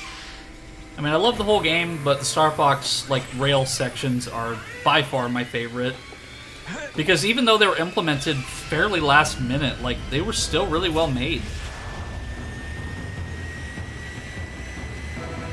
Because, like, the R-Wing looks like its 64 counterpart, but it's rareified. Which is definitely not a word, but it's like the Rare's design is definitely like very much present. This is dangerous ground, Fox. Walled City was voted. Yeah, we get it. Fly through 7 gold rings to open the gatekeeper's force field. You know, even though Fox, like Star Fox, is not part of the Cornerian army, General Pepper really feels like Fox and crew are exclusive to the Cornerian military. Because, like, anytime Corneria fails to do something, General Pepper's like, "Oh, Fox, we need your help. Our highly trained and sophisticated and technologically advanced army. We can't possibly do this task without your help." It's like, you literally trained the guy. Like, the equipment that he has is literally from your planet. How can you fail at this?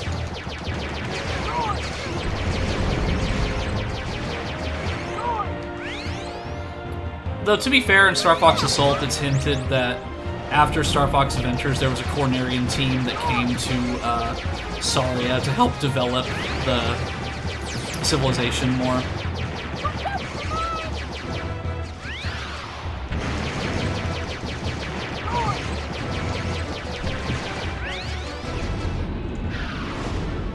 It did it, Fox! The force field is down! It's safe for you to land! Slip me out! Okay, so before I got sent into the Shadow Realm, I wanted to ask if you tried those hair care methods we talked about a little while ago. Yeah, they've been helping. It's still, like, I won't say that, you know, because TMI, but, I mean, yeah, they've helped. It's still a little bit of an issue with my hair, but it's helped. And I did cut it, just so, like, I can grow it in a manner that I actually like. Because I think, like, if I start from scratch with that and then just grow it as I'm kind of applying those methods, it'll help a lot more than if I just kept it long.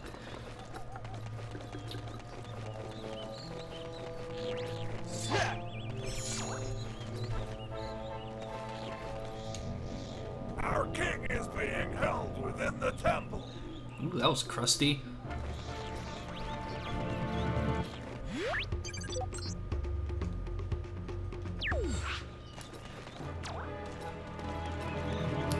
Yeah, and I usually, like, because I was in, when I was in high school, I was in JROTC, and when I was in college, I did college ROTC, because, fun fact for the chat, I was actually going to join the military at some point. I had gotten all my paperwork done for the Army back in late 2020. I even got my fingerprints done, and we were setting a date for me to go to MEPS, which is the processing station. But, I just, at last minute, I was like, you know what, I don't want to do this, so I just decided not to. But because of those habits that they taught me, I've usually kept my hair fairly short.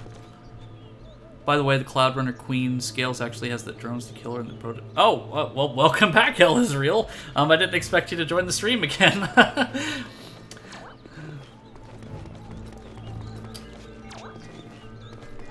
But yeah, and I will restate this, that I'm doing this without a walkthrough. This is all based on my childhood memories, so keep in mind that I am going to be running around in circles quite a bit. I'm going to be lost. I'm going to get stuck. So I just want those of you in chat to be aware that I will be running around in circles a lot because I'm doing this primarily on my memory. Okay, so I think this is I need to get the enhanced ground quake for that.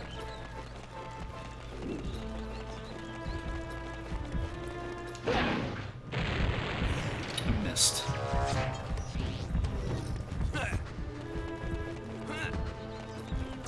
Yeah, well, I need to look around anyway. I tell you what, the red eyes scared the hell out of me when I was a kid.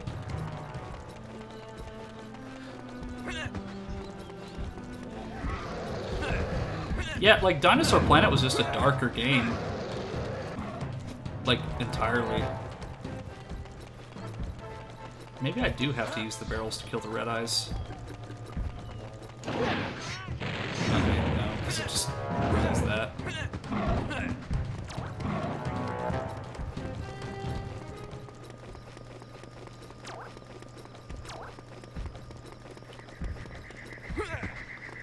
Military is rough, I know that for a fact, my friend. Even the Navy, where a partner of mine went in the Air Force.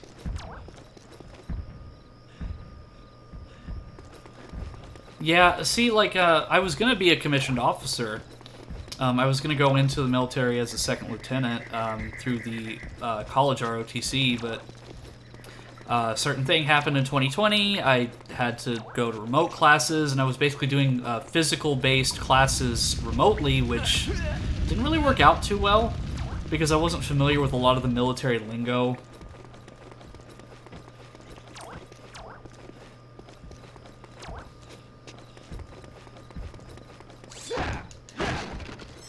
Okay, so...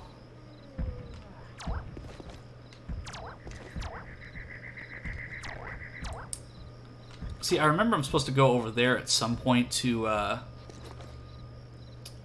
I have to, like, do a puzzle over there at some point, but I'm just trying to remember how to actually unlock those doors. Because I see that over there, which I can use Tricky for, so I guess it's just a process of elimination, kind of figure out where I need to go.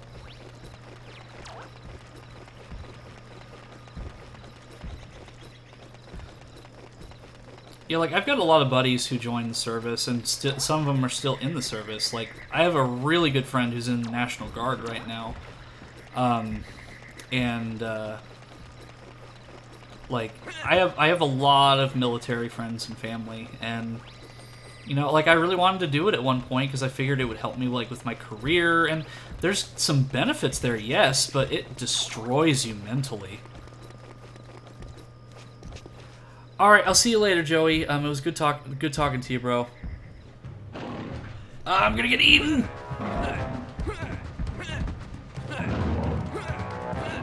Okay, so I'm gonna go back over here for the time being, just so I can read the chat and then kind of, like, make my next move. Forgive me if it's odd saying this, especially considering if you wanted to go, but I'm kind of glad partner and I would. I had to enter the Navy, although they gained a lot on their resume. They changed a lot, and they ended up desperately wanting out. I suppose it depends on where... Oh, didn't go. They were in the nuclear department. Yeah, like... Oh, there's a switch right there. That's what I missed.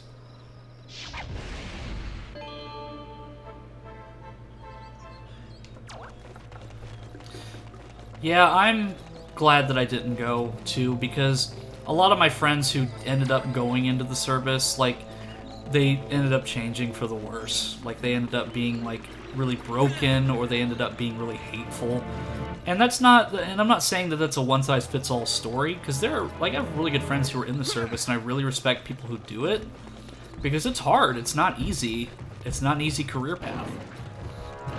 But I'm glad that I didn't go, because I just don't think I have the heart for it, because I'm just, like, I'm too, like, I took martial arts instead, because, like, I'm more of a gentle person, and I just don't want to have to hurt anybody unless I have to, like, in self-defense. So, like, more of a matter of, like, I want to fight my own battles and not be told to fight someone else's.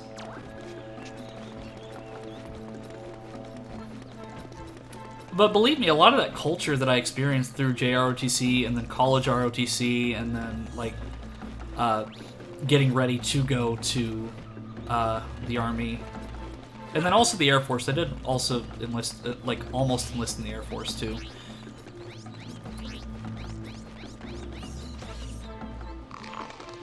But, like, I have a high respect for people who do it. It's just that I just wish that they were treated better when they come home.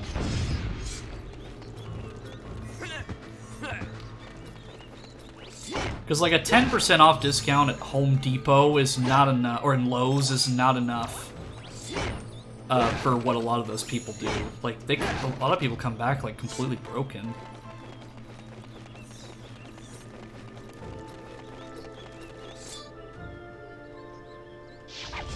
But I had a lot of relatives who were in the service. Like, my great-grandfather was a World War II and Korean War veteran. My great-uncle was a Vietnam veteran. I have a lot of family members who have been in and out. So they're good experiences. Yeah, because, like, the whole thing with it is that they tear you down to build you back up, because that's, like, they want you to be,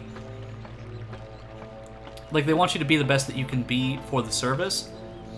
but like there was a term that I heard that like about like expendable ranks. I don't. This is probably just hearsay, but like you're basically considered expendable unless you're a certain like pay grade in the military.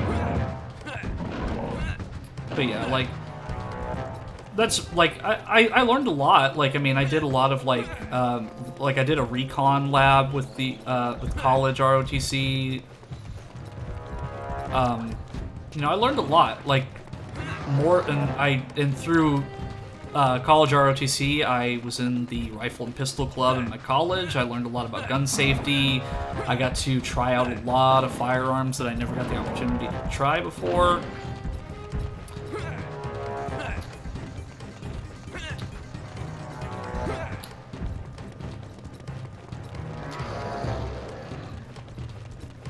But yeah, it just wasn't for me, just because, like, I'm just more of, like, I am assertive but gentle, if that makes sense. Like, I'm not gonna beat around the bush most of the time, but I'm also not gonna be, like, aggressive and, like, hateful. Like, I mean, that's just not me.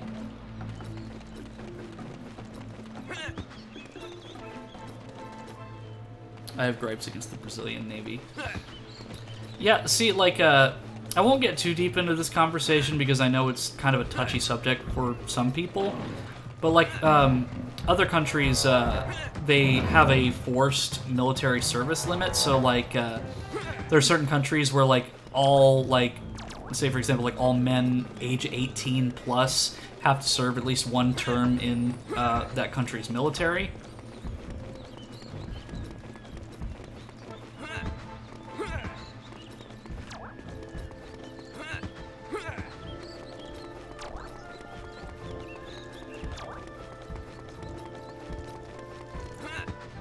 Okay, so I have to find more switches, and I know they're on trees, but I'm just coming up here to kind of, like, get a grasp on the area and kind of see, like, where the others would be. Because when I hit those switches, it'll unlock those doors, I believe.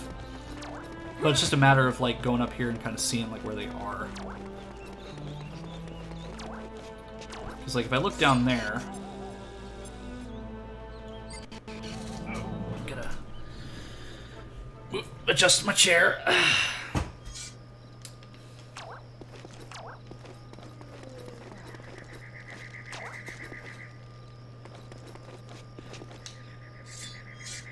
Yeah, and I think that's kind of where I'll stop the conversation a little bit, because one of my rules is, like, no politics, and I'm kind of breaking my own rules. But, like, yeah, that's just kind of how I feel about the whole thing. Like, I mean, everyone is welcome here. Like, this is a safe spot for everybody.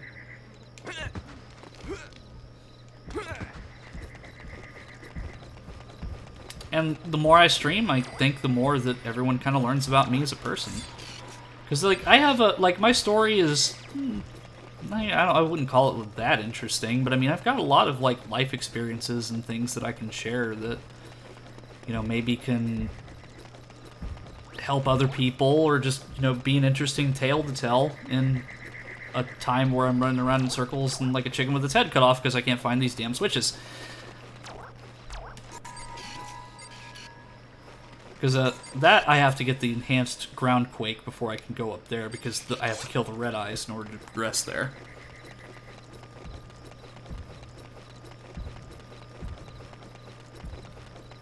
Because from what I'm gathering, the switches are on the backs of trees. It's half scared me and my family to death because they couldn't find my cousin. He was in a ship. He worked with something. Oh. Yeah. See, that's...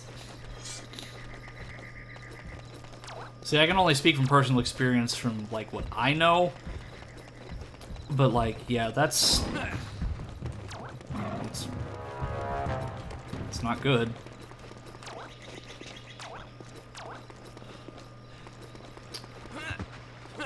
I haven't tapped out yet and used a walkthrough. I'm not going to start now. But I very well might if I still can't find these switches. Because, like, I've got 2, so that's progress. It's just a matter of getting the last 2.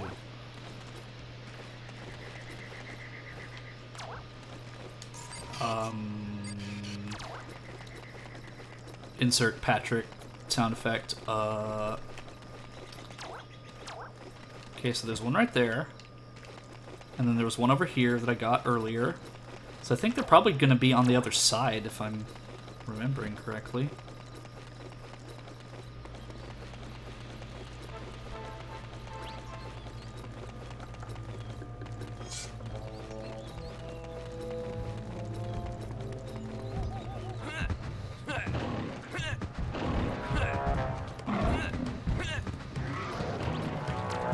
Oh, I just heard a stock sound effect.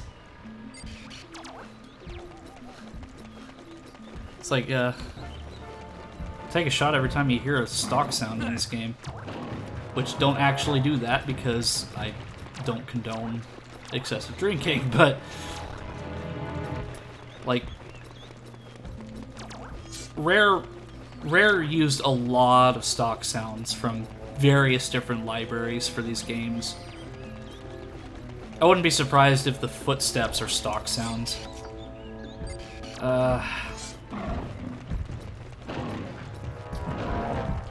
I don't want to have to use a walkthrough, but I might have no choice.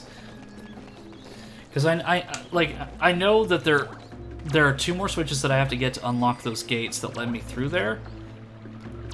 But I can't actually get over to the other side without doing that because these bridges are destroyed. But maybe I have to kind of like follow the stream, like the water stream a little bit. And maybe I should really connect my hand trackers, because whenever I'm like expressing myself, I use my hands a lot, but it's really just my head moving, so you don't really see a lot of it. So I'm gonna... Well, I would get him if I had the enhanced ground quake, but yeah, I think I'll just follow the river and just kind of see where that leads me, and if that doesn't work, I will, unfortunately, have to look at the locations for these damn trees. So I'll start from the beginning, because, like, it's one of those trees. So I'll start with here, and then just kind of follow the stream and see where it takes me.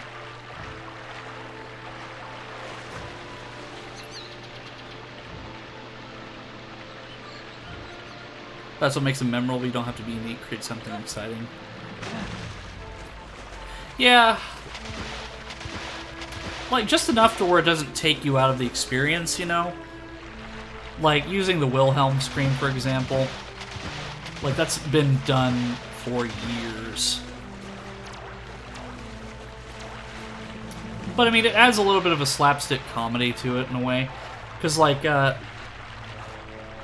like I said earlier in the stream, in college, I remember the metaphor that they used for that was, like, it's a roller coaster.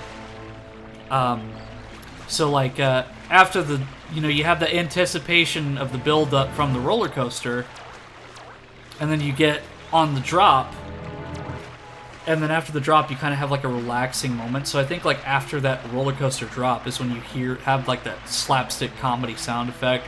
Because, like, even in, like, some really, like, major battles in, like, the Lord of the Rings, the 2 Towers, for example, they had the Wilhelm scream.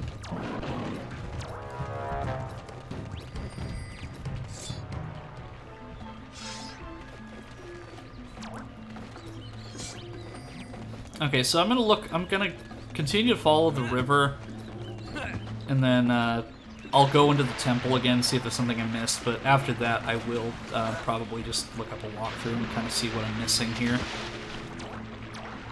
Because, like, the problem is that the switches here, they put them on the back of, like, every common tree in this area, so there's no, like, discerning which one actually has the switch on it. So you have to really just do a process of elimination to find out which one is which.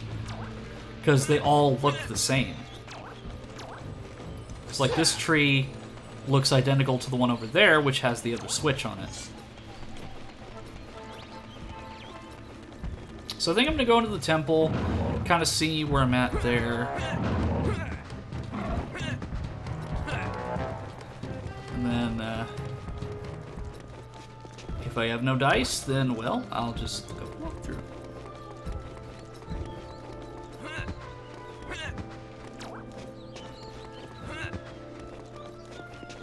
Canned laughter freaks me out ever so slightly.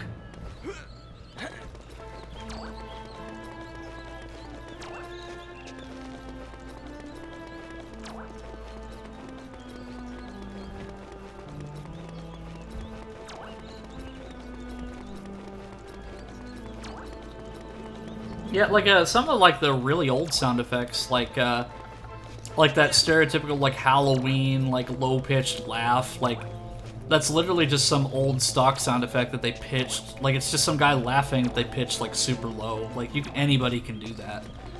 Like impressive for its time, yes, but like nowadays, like anybody can just go into like Premiere or like Blackmagic Studio or even iMovie, I think, and just pitch down the sound effect. Or Audacity, like really any software of your preference, you can do that. Which, of course, shows that there's a lot has changed in terms of technology. But still, I can't get the idea in my head that Fox sounds constipated every time that he rolls.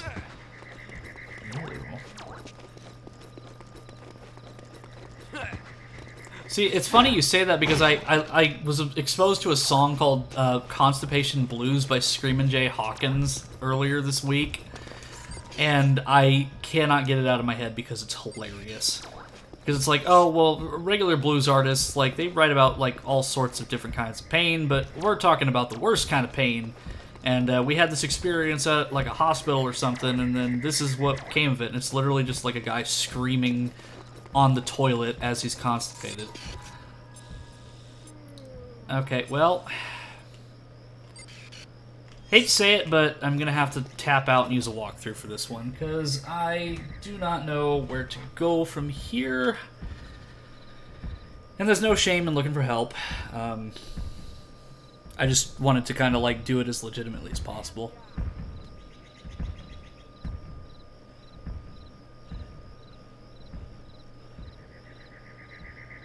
Yeah, Fox does more who's and hers instead of hups and haws.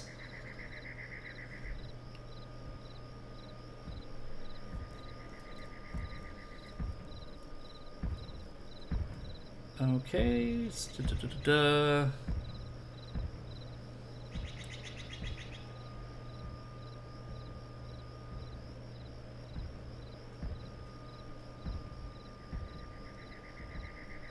Okay, so that is a future walkthrough. I need a different one. Walled City.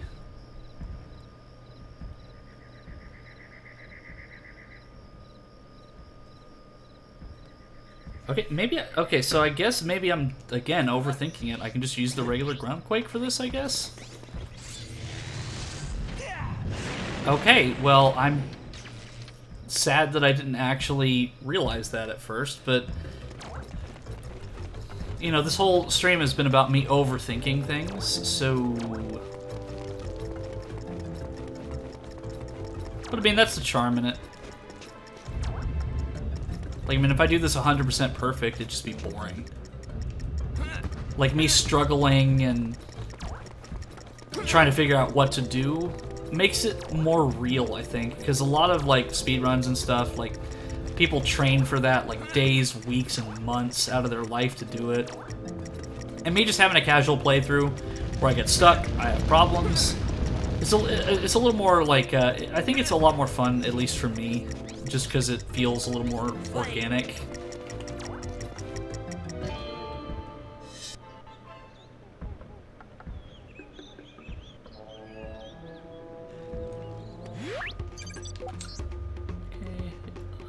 I got about 20 more minutes, so I'm making good time.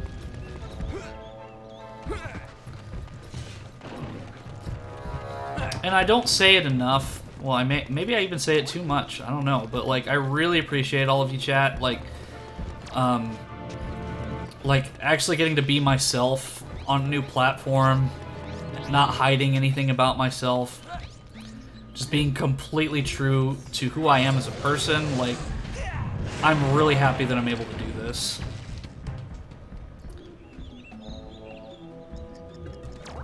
Because on YouTube, I just never really was able to do that, because anytime that I did, like, people would like just shit on me in the comments section, or like they'd say, "Oh, why aren't you doing this?" or like, "Oh, you're dumb for doing that." And I mean, I'm gonna get that here on Twitch. I'm not gonna deny that, but you know, it's just great to be able to express myself in a way that I'm comfortable with, and I don't have to force myself to like do something or like be businessy with commentary like I did on YouTube. Okay, so I think I went the wrong way because this is the red one. I need to go to the blue one. And I don't know if this rolling that Fox does makes him any faster, but it psychologically it makes... I'm not going to make this, but psychologically it helps. And I think I fucked it up anyway, so... I mean, let's see. Yeah, let me kind of see like where I need to go here, because I think... Like, I have to follow the blue torches, naturally. But...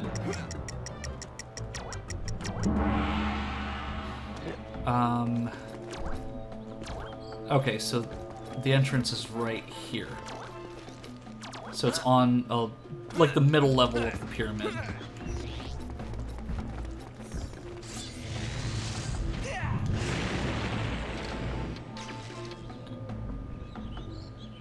Yeah, because if L is real is still in the chat, I remember last time that you were on the stream, you mentioned that there's a lot of like South American and Mayan inspiration for a lot of the designs of this game. So like this architecture here, for example, is very like Mayan, Aztec inspired with the pyramid. And history, like I'm a huge history buff, so if you ever want to talk about like historical events or like ancient civilizations, like I will talk your ear off about it. Like, I'm not, like, the most knowledgeable, but I know enough to where I can be interested in a conversation about it.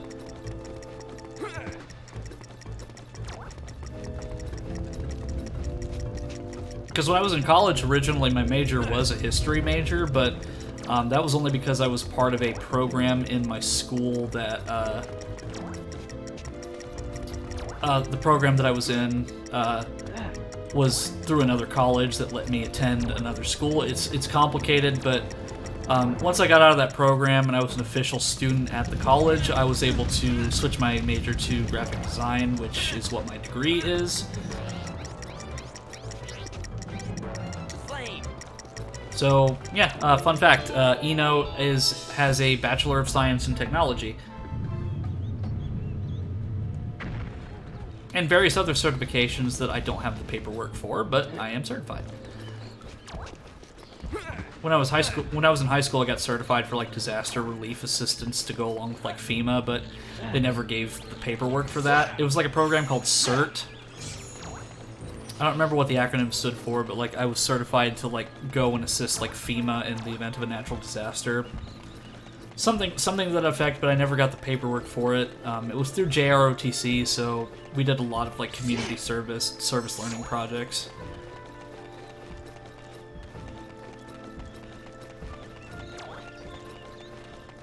Yeah, JROTC was fun, but like there were a lot of kids in there that took it way too seriously. And I tried to do drill team when I was in school, but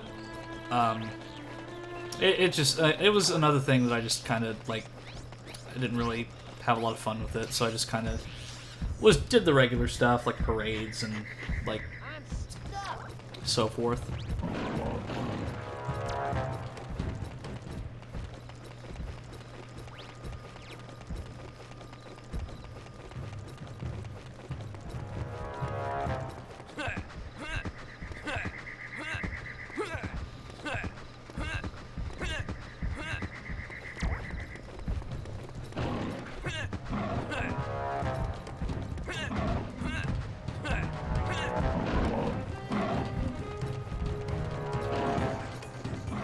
Okay, so I'm just gonna kind of like collect my thoughts for a second here. Okay, so I have a really bad habit of like getting lost in my stories and not paying attention to what's actually going on screen, so I completely forgot what actually opened. So let me just reference the walkthrough again.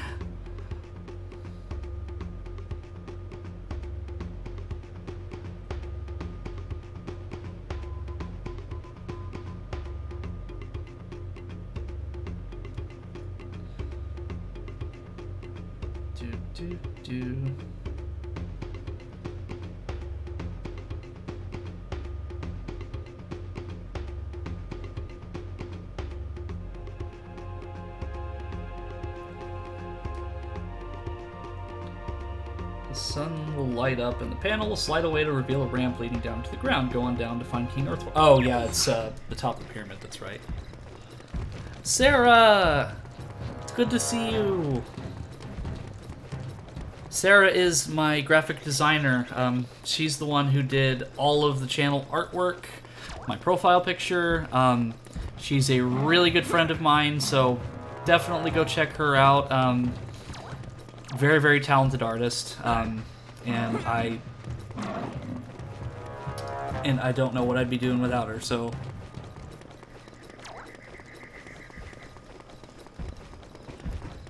Yeah, I probably get annoying with how much I praise you, Sarah, but, like, it's well-deserved, because, like, you've done so much for me, and I don't even know how I could repay you for all of the stuff, like, personally and professionally, because you've done a lot for me professionally, but personally, like, throughout, like, the 10 years that I've known you, you've helped me a lot.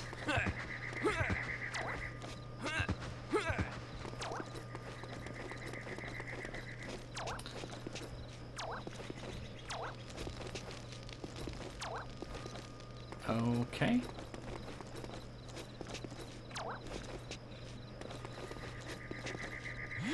You are a god, praise.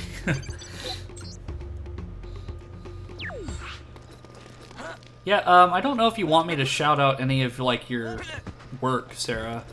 But, like, if you want me to, I can shout out, like, your commission stuff. Yeah, I also really need to, like... sometimes when, like, there's an important event in the game, I need to actually focus. Because, there was something that happened that I completely, like, did not pay attention to when I did that. So I think it was I unlocked something, like, down the river. Because, yeah, that's where my R-Wing is.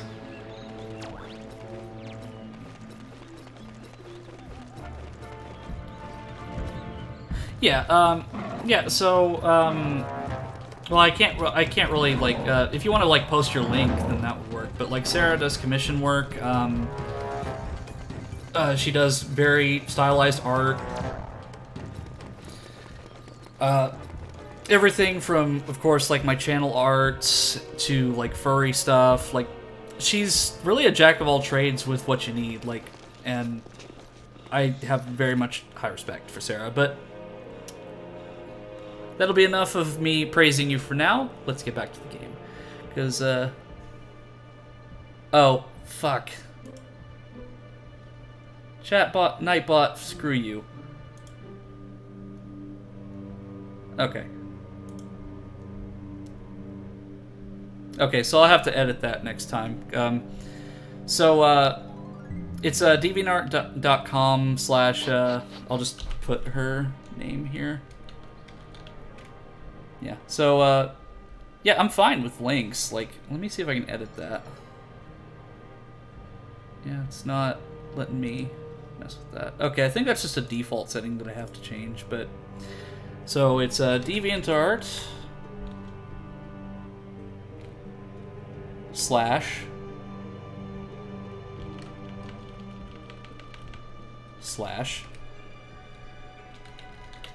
there. That's a roundabout way of posting a link without posting a link, but there you go.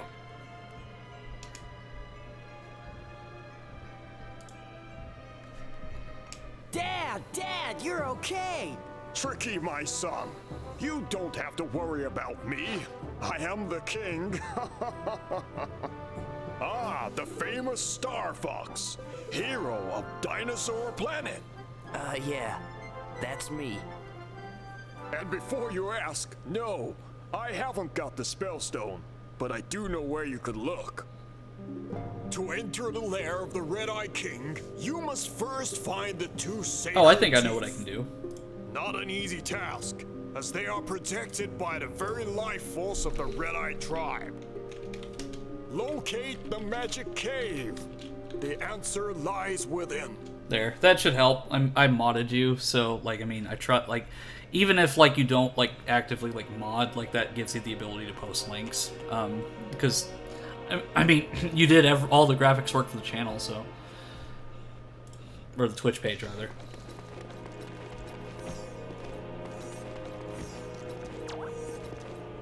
Yep. There. Yeah, and Dio can post it, and so can Sarah. But yeah, like, again, highly recommend Sarah. Very good artist, but let me kind of see like where I'm standing as far as these puzzles are concerned.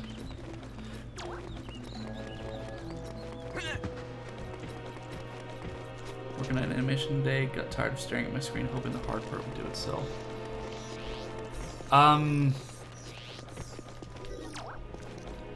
So yeah, the only thing that I could ever really help with that, though, Sarah, is that I know there's, like, software out there, like, that, not interpolation, but similar, that can create frames for you.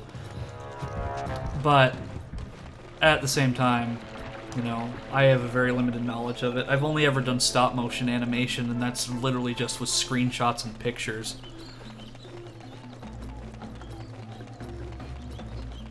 But stop-motion animation's fun, though. I mean, I loved doing it. It's just that you have, like, to make it look smooth, you have to take a lot of photos.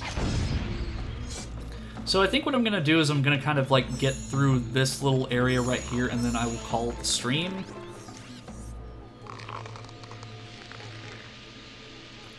Drawing rocks. Yeah, like, I mean...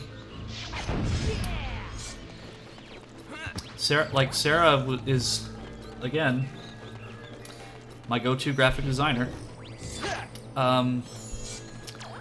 Well, see, my problem was hands. Like, I never really, like, got into, like, drawing too much. Like, save for, like, very basic stuff. Like, I'm more of a transformative guy. Like, I take existing art or, like, assets and create something new. I'm not very good at creating stuff from scratch. Like, I can't freeform draw, but, like, hands are the bane of my existence when it comes to, like, art. Oh yeah, feet too. Like, pretty much, like, the appendages are the hardest part. And it's funny because, like, when I was a kid, like, for Thanksgiving, we'd have, like, those little turkeys that we'd make, like, we'd draw with our hands. So we'd, like, put our hand on a sheet of paper, and then we'd just trace over our hand, and that would be our Thanksgiving turkey. But, like, even with that practice, like, so young, like, I was just never good at it. That, and, I remember in art class I did tend to trace a lot, so... I mean, I just, you know, I was a kid, I didn't really know any better, and I just was not really into art at the time.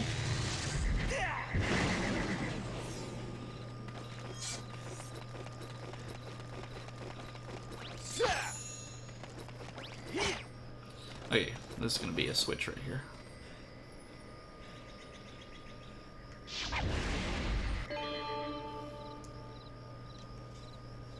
Shoes I have though.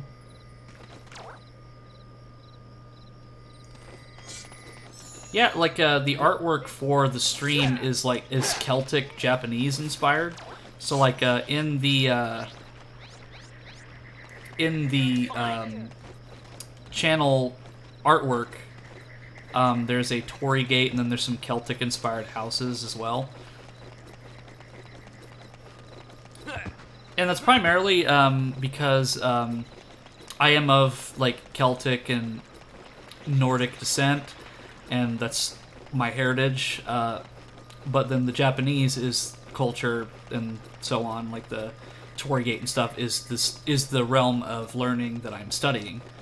Because I am a practicing martial artist, I am a Kendo Kenjutsu practitioner with about almost 2 years experience. Basically I'm a swordsman in training, and I'm learning the various different, like, martial arts related to that kind of weaponry and so on. Like, that's kind of what I decided to do rather than join the military, is just invest my time in martial arts. Okay, so I was able to... I need to get Tricky to get over here so you can dig this thing. Tricky, it's literally right in front of you, dude.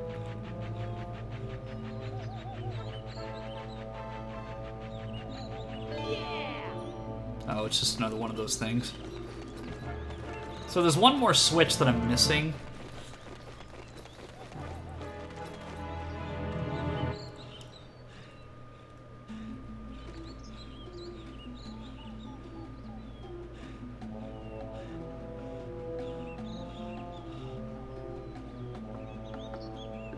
Okay, so I need to... Okay, so I need to go back to where I blasted that hole in the wall. Because it said there was a cave back there. Or at least nearby. That allows me to get my next staff upgrade. So maybe I just overlooked it when I went through here.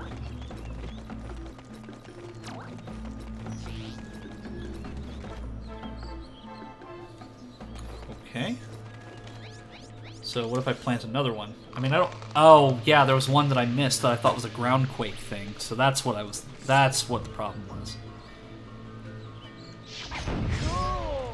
Yeah, because it was, like, over here somewhere.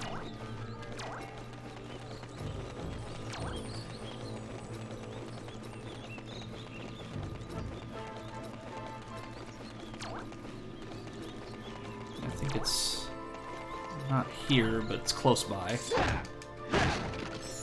Because I think it's on this bank of the river, but I don't know exactly what location it's at.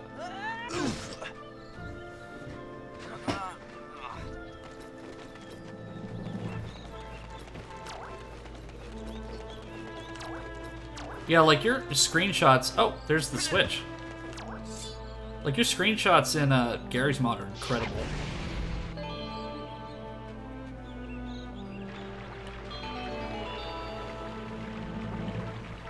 Yeah, by all means, Dio. Sarah is in my Discord server, so just ping at Basilberry, and you should be able to talk to them.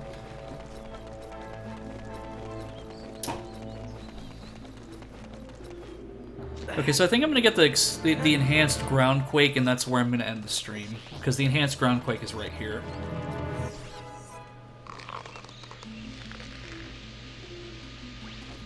Yeah, I've got a general images channel, so you can just dump it all right there. Like, I've got it separated, like there's plural images and there's like general images, so you can just dump it right there. I'm not really particularly picky about it. Like, I don't necessarily even follow my own channel rules when it comes to, like, posting things. But, I mean, I'm fine with whatever. I mean, you can post it in general. I mean, hell, you could post it into a voice chat text. I wouldn't care.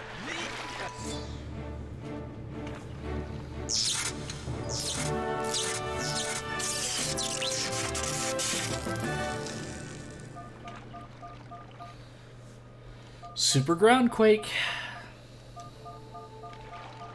And then with that, I can take out the red eyes and finally progress. So I think the next time I stream this, I'll probably actually be able to beat Star Fox Adventures. And if not, I'll try my very best to get to as far as I can. Because there's only the Walled City, and then after this is Dragon Rock.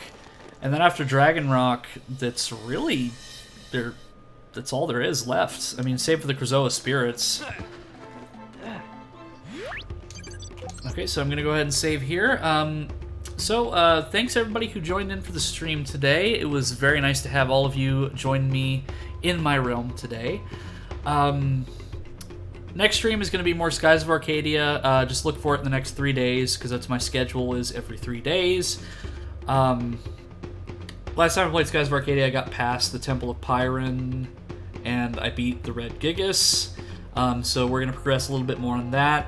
Skies of Arcadia is going to be a lot longer of a stream, just because it's a JRPG. It's got well over like 50 to 100 hours of content if I do everything. I probably won't 100% it, but either way, next stream is going to be Skies of Arcadia, and then the stream after that is going to be finishing up Star Fox Adventures, and what I do after that is really up for interpretation. But you know, I want to thank all my mods, thank everybody who joined for the stream. Really appreciate all of your support today, and just as I go through this wisdom tooth recovery, which hopefully within the next week it'll be irrelevant and I won't have to worry about it anymore. But anyway, hope you all have a good rest of your week, and I'll see you in 3 days.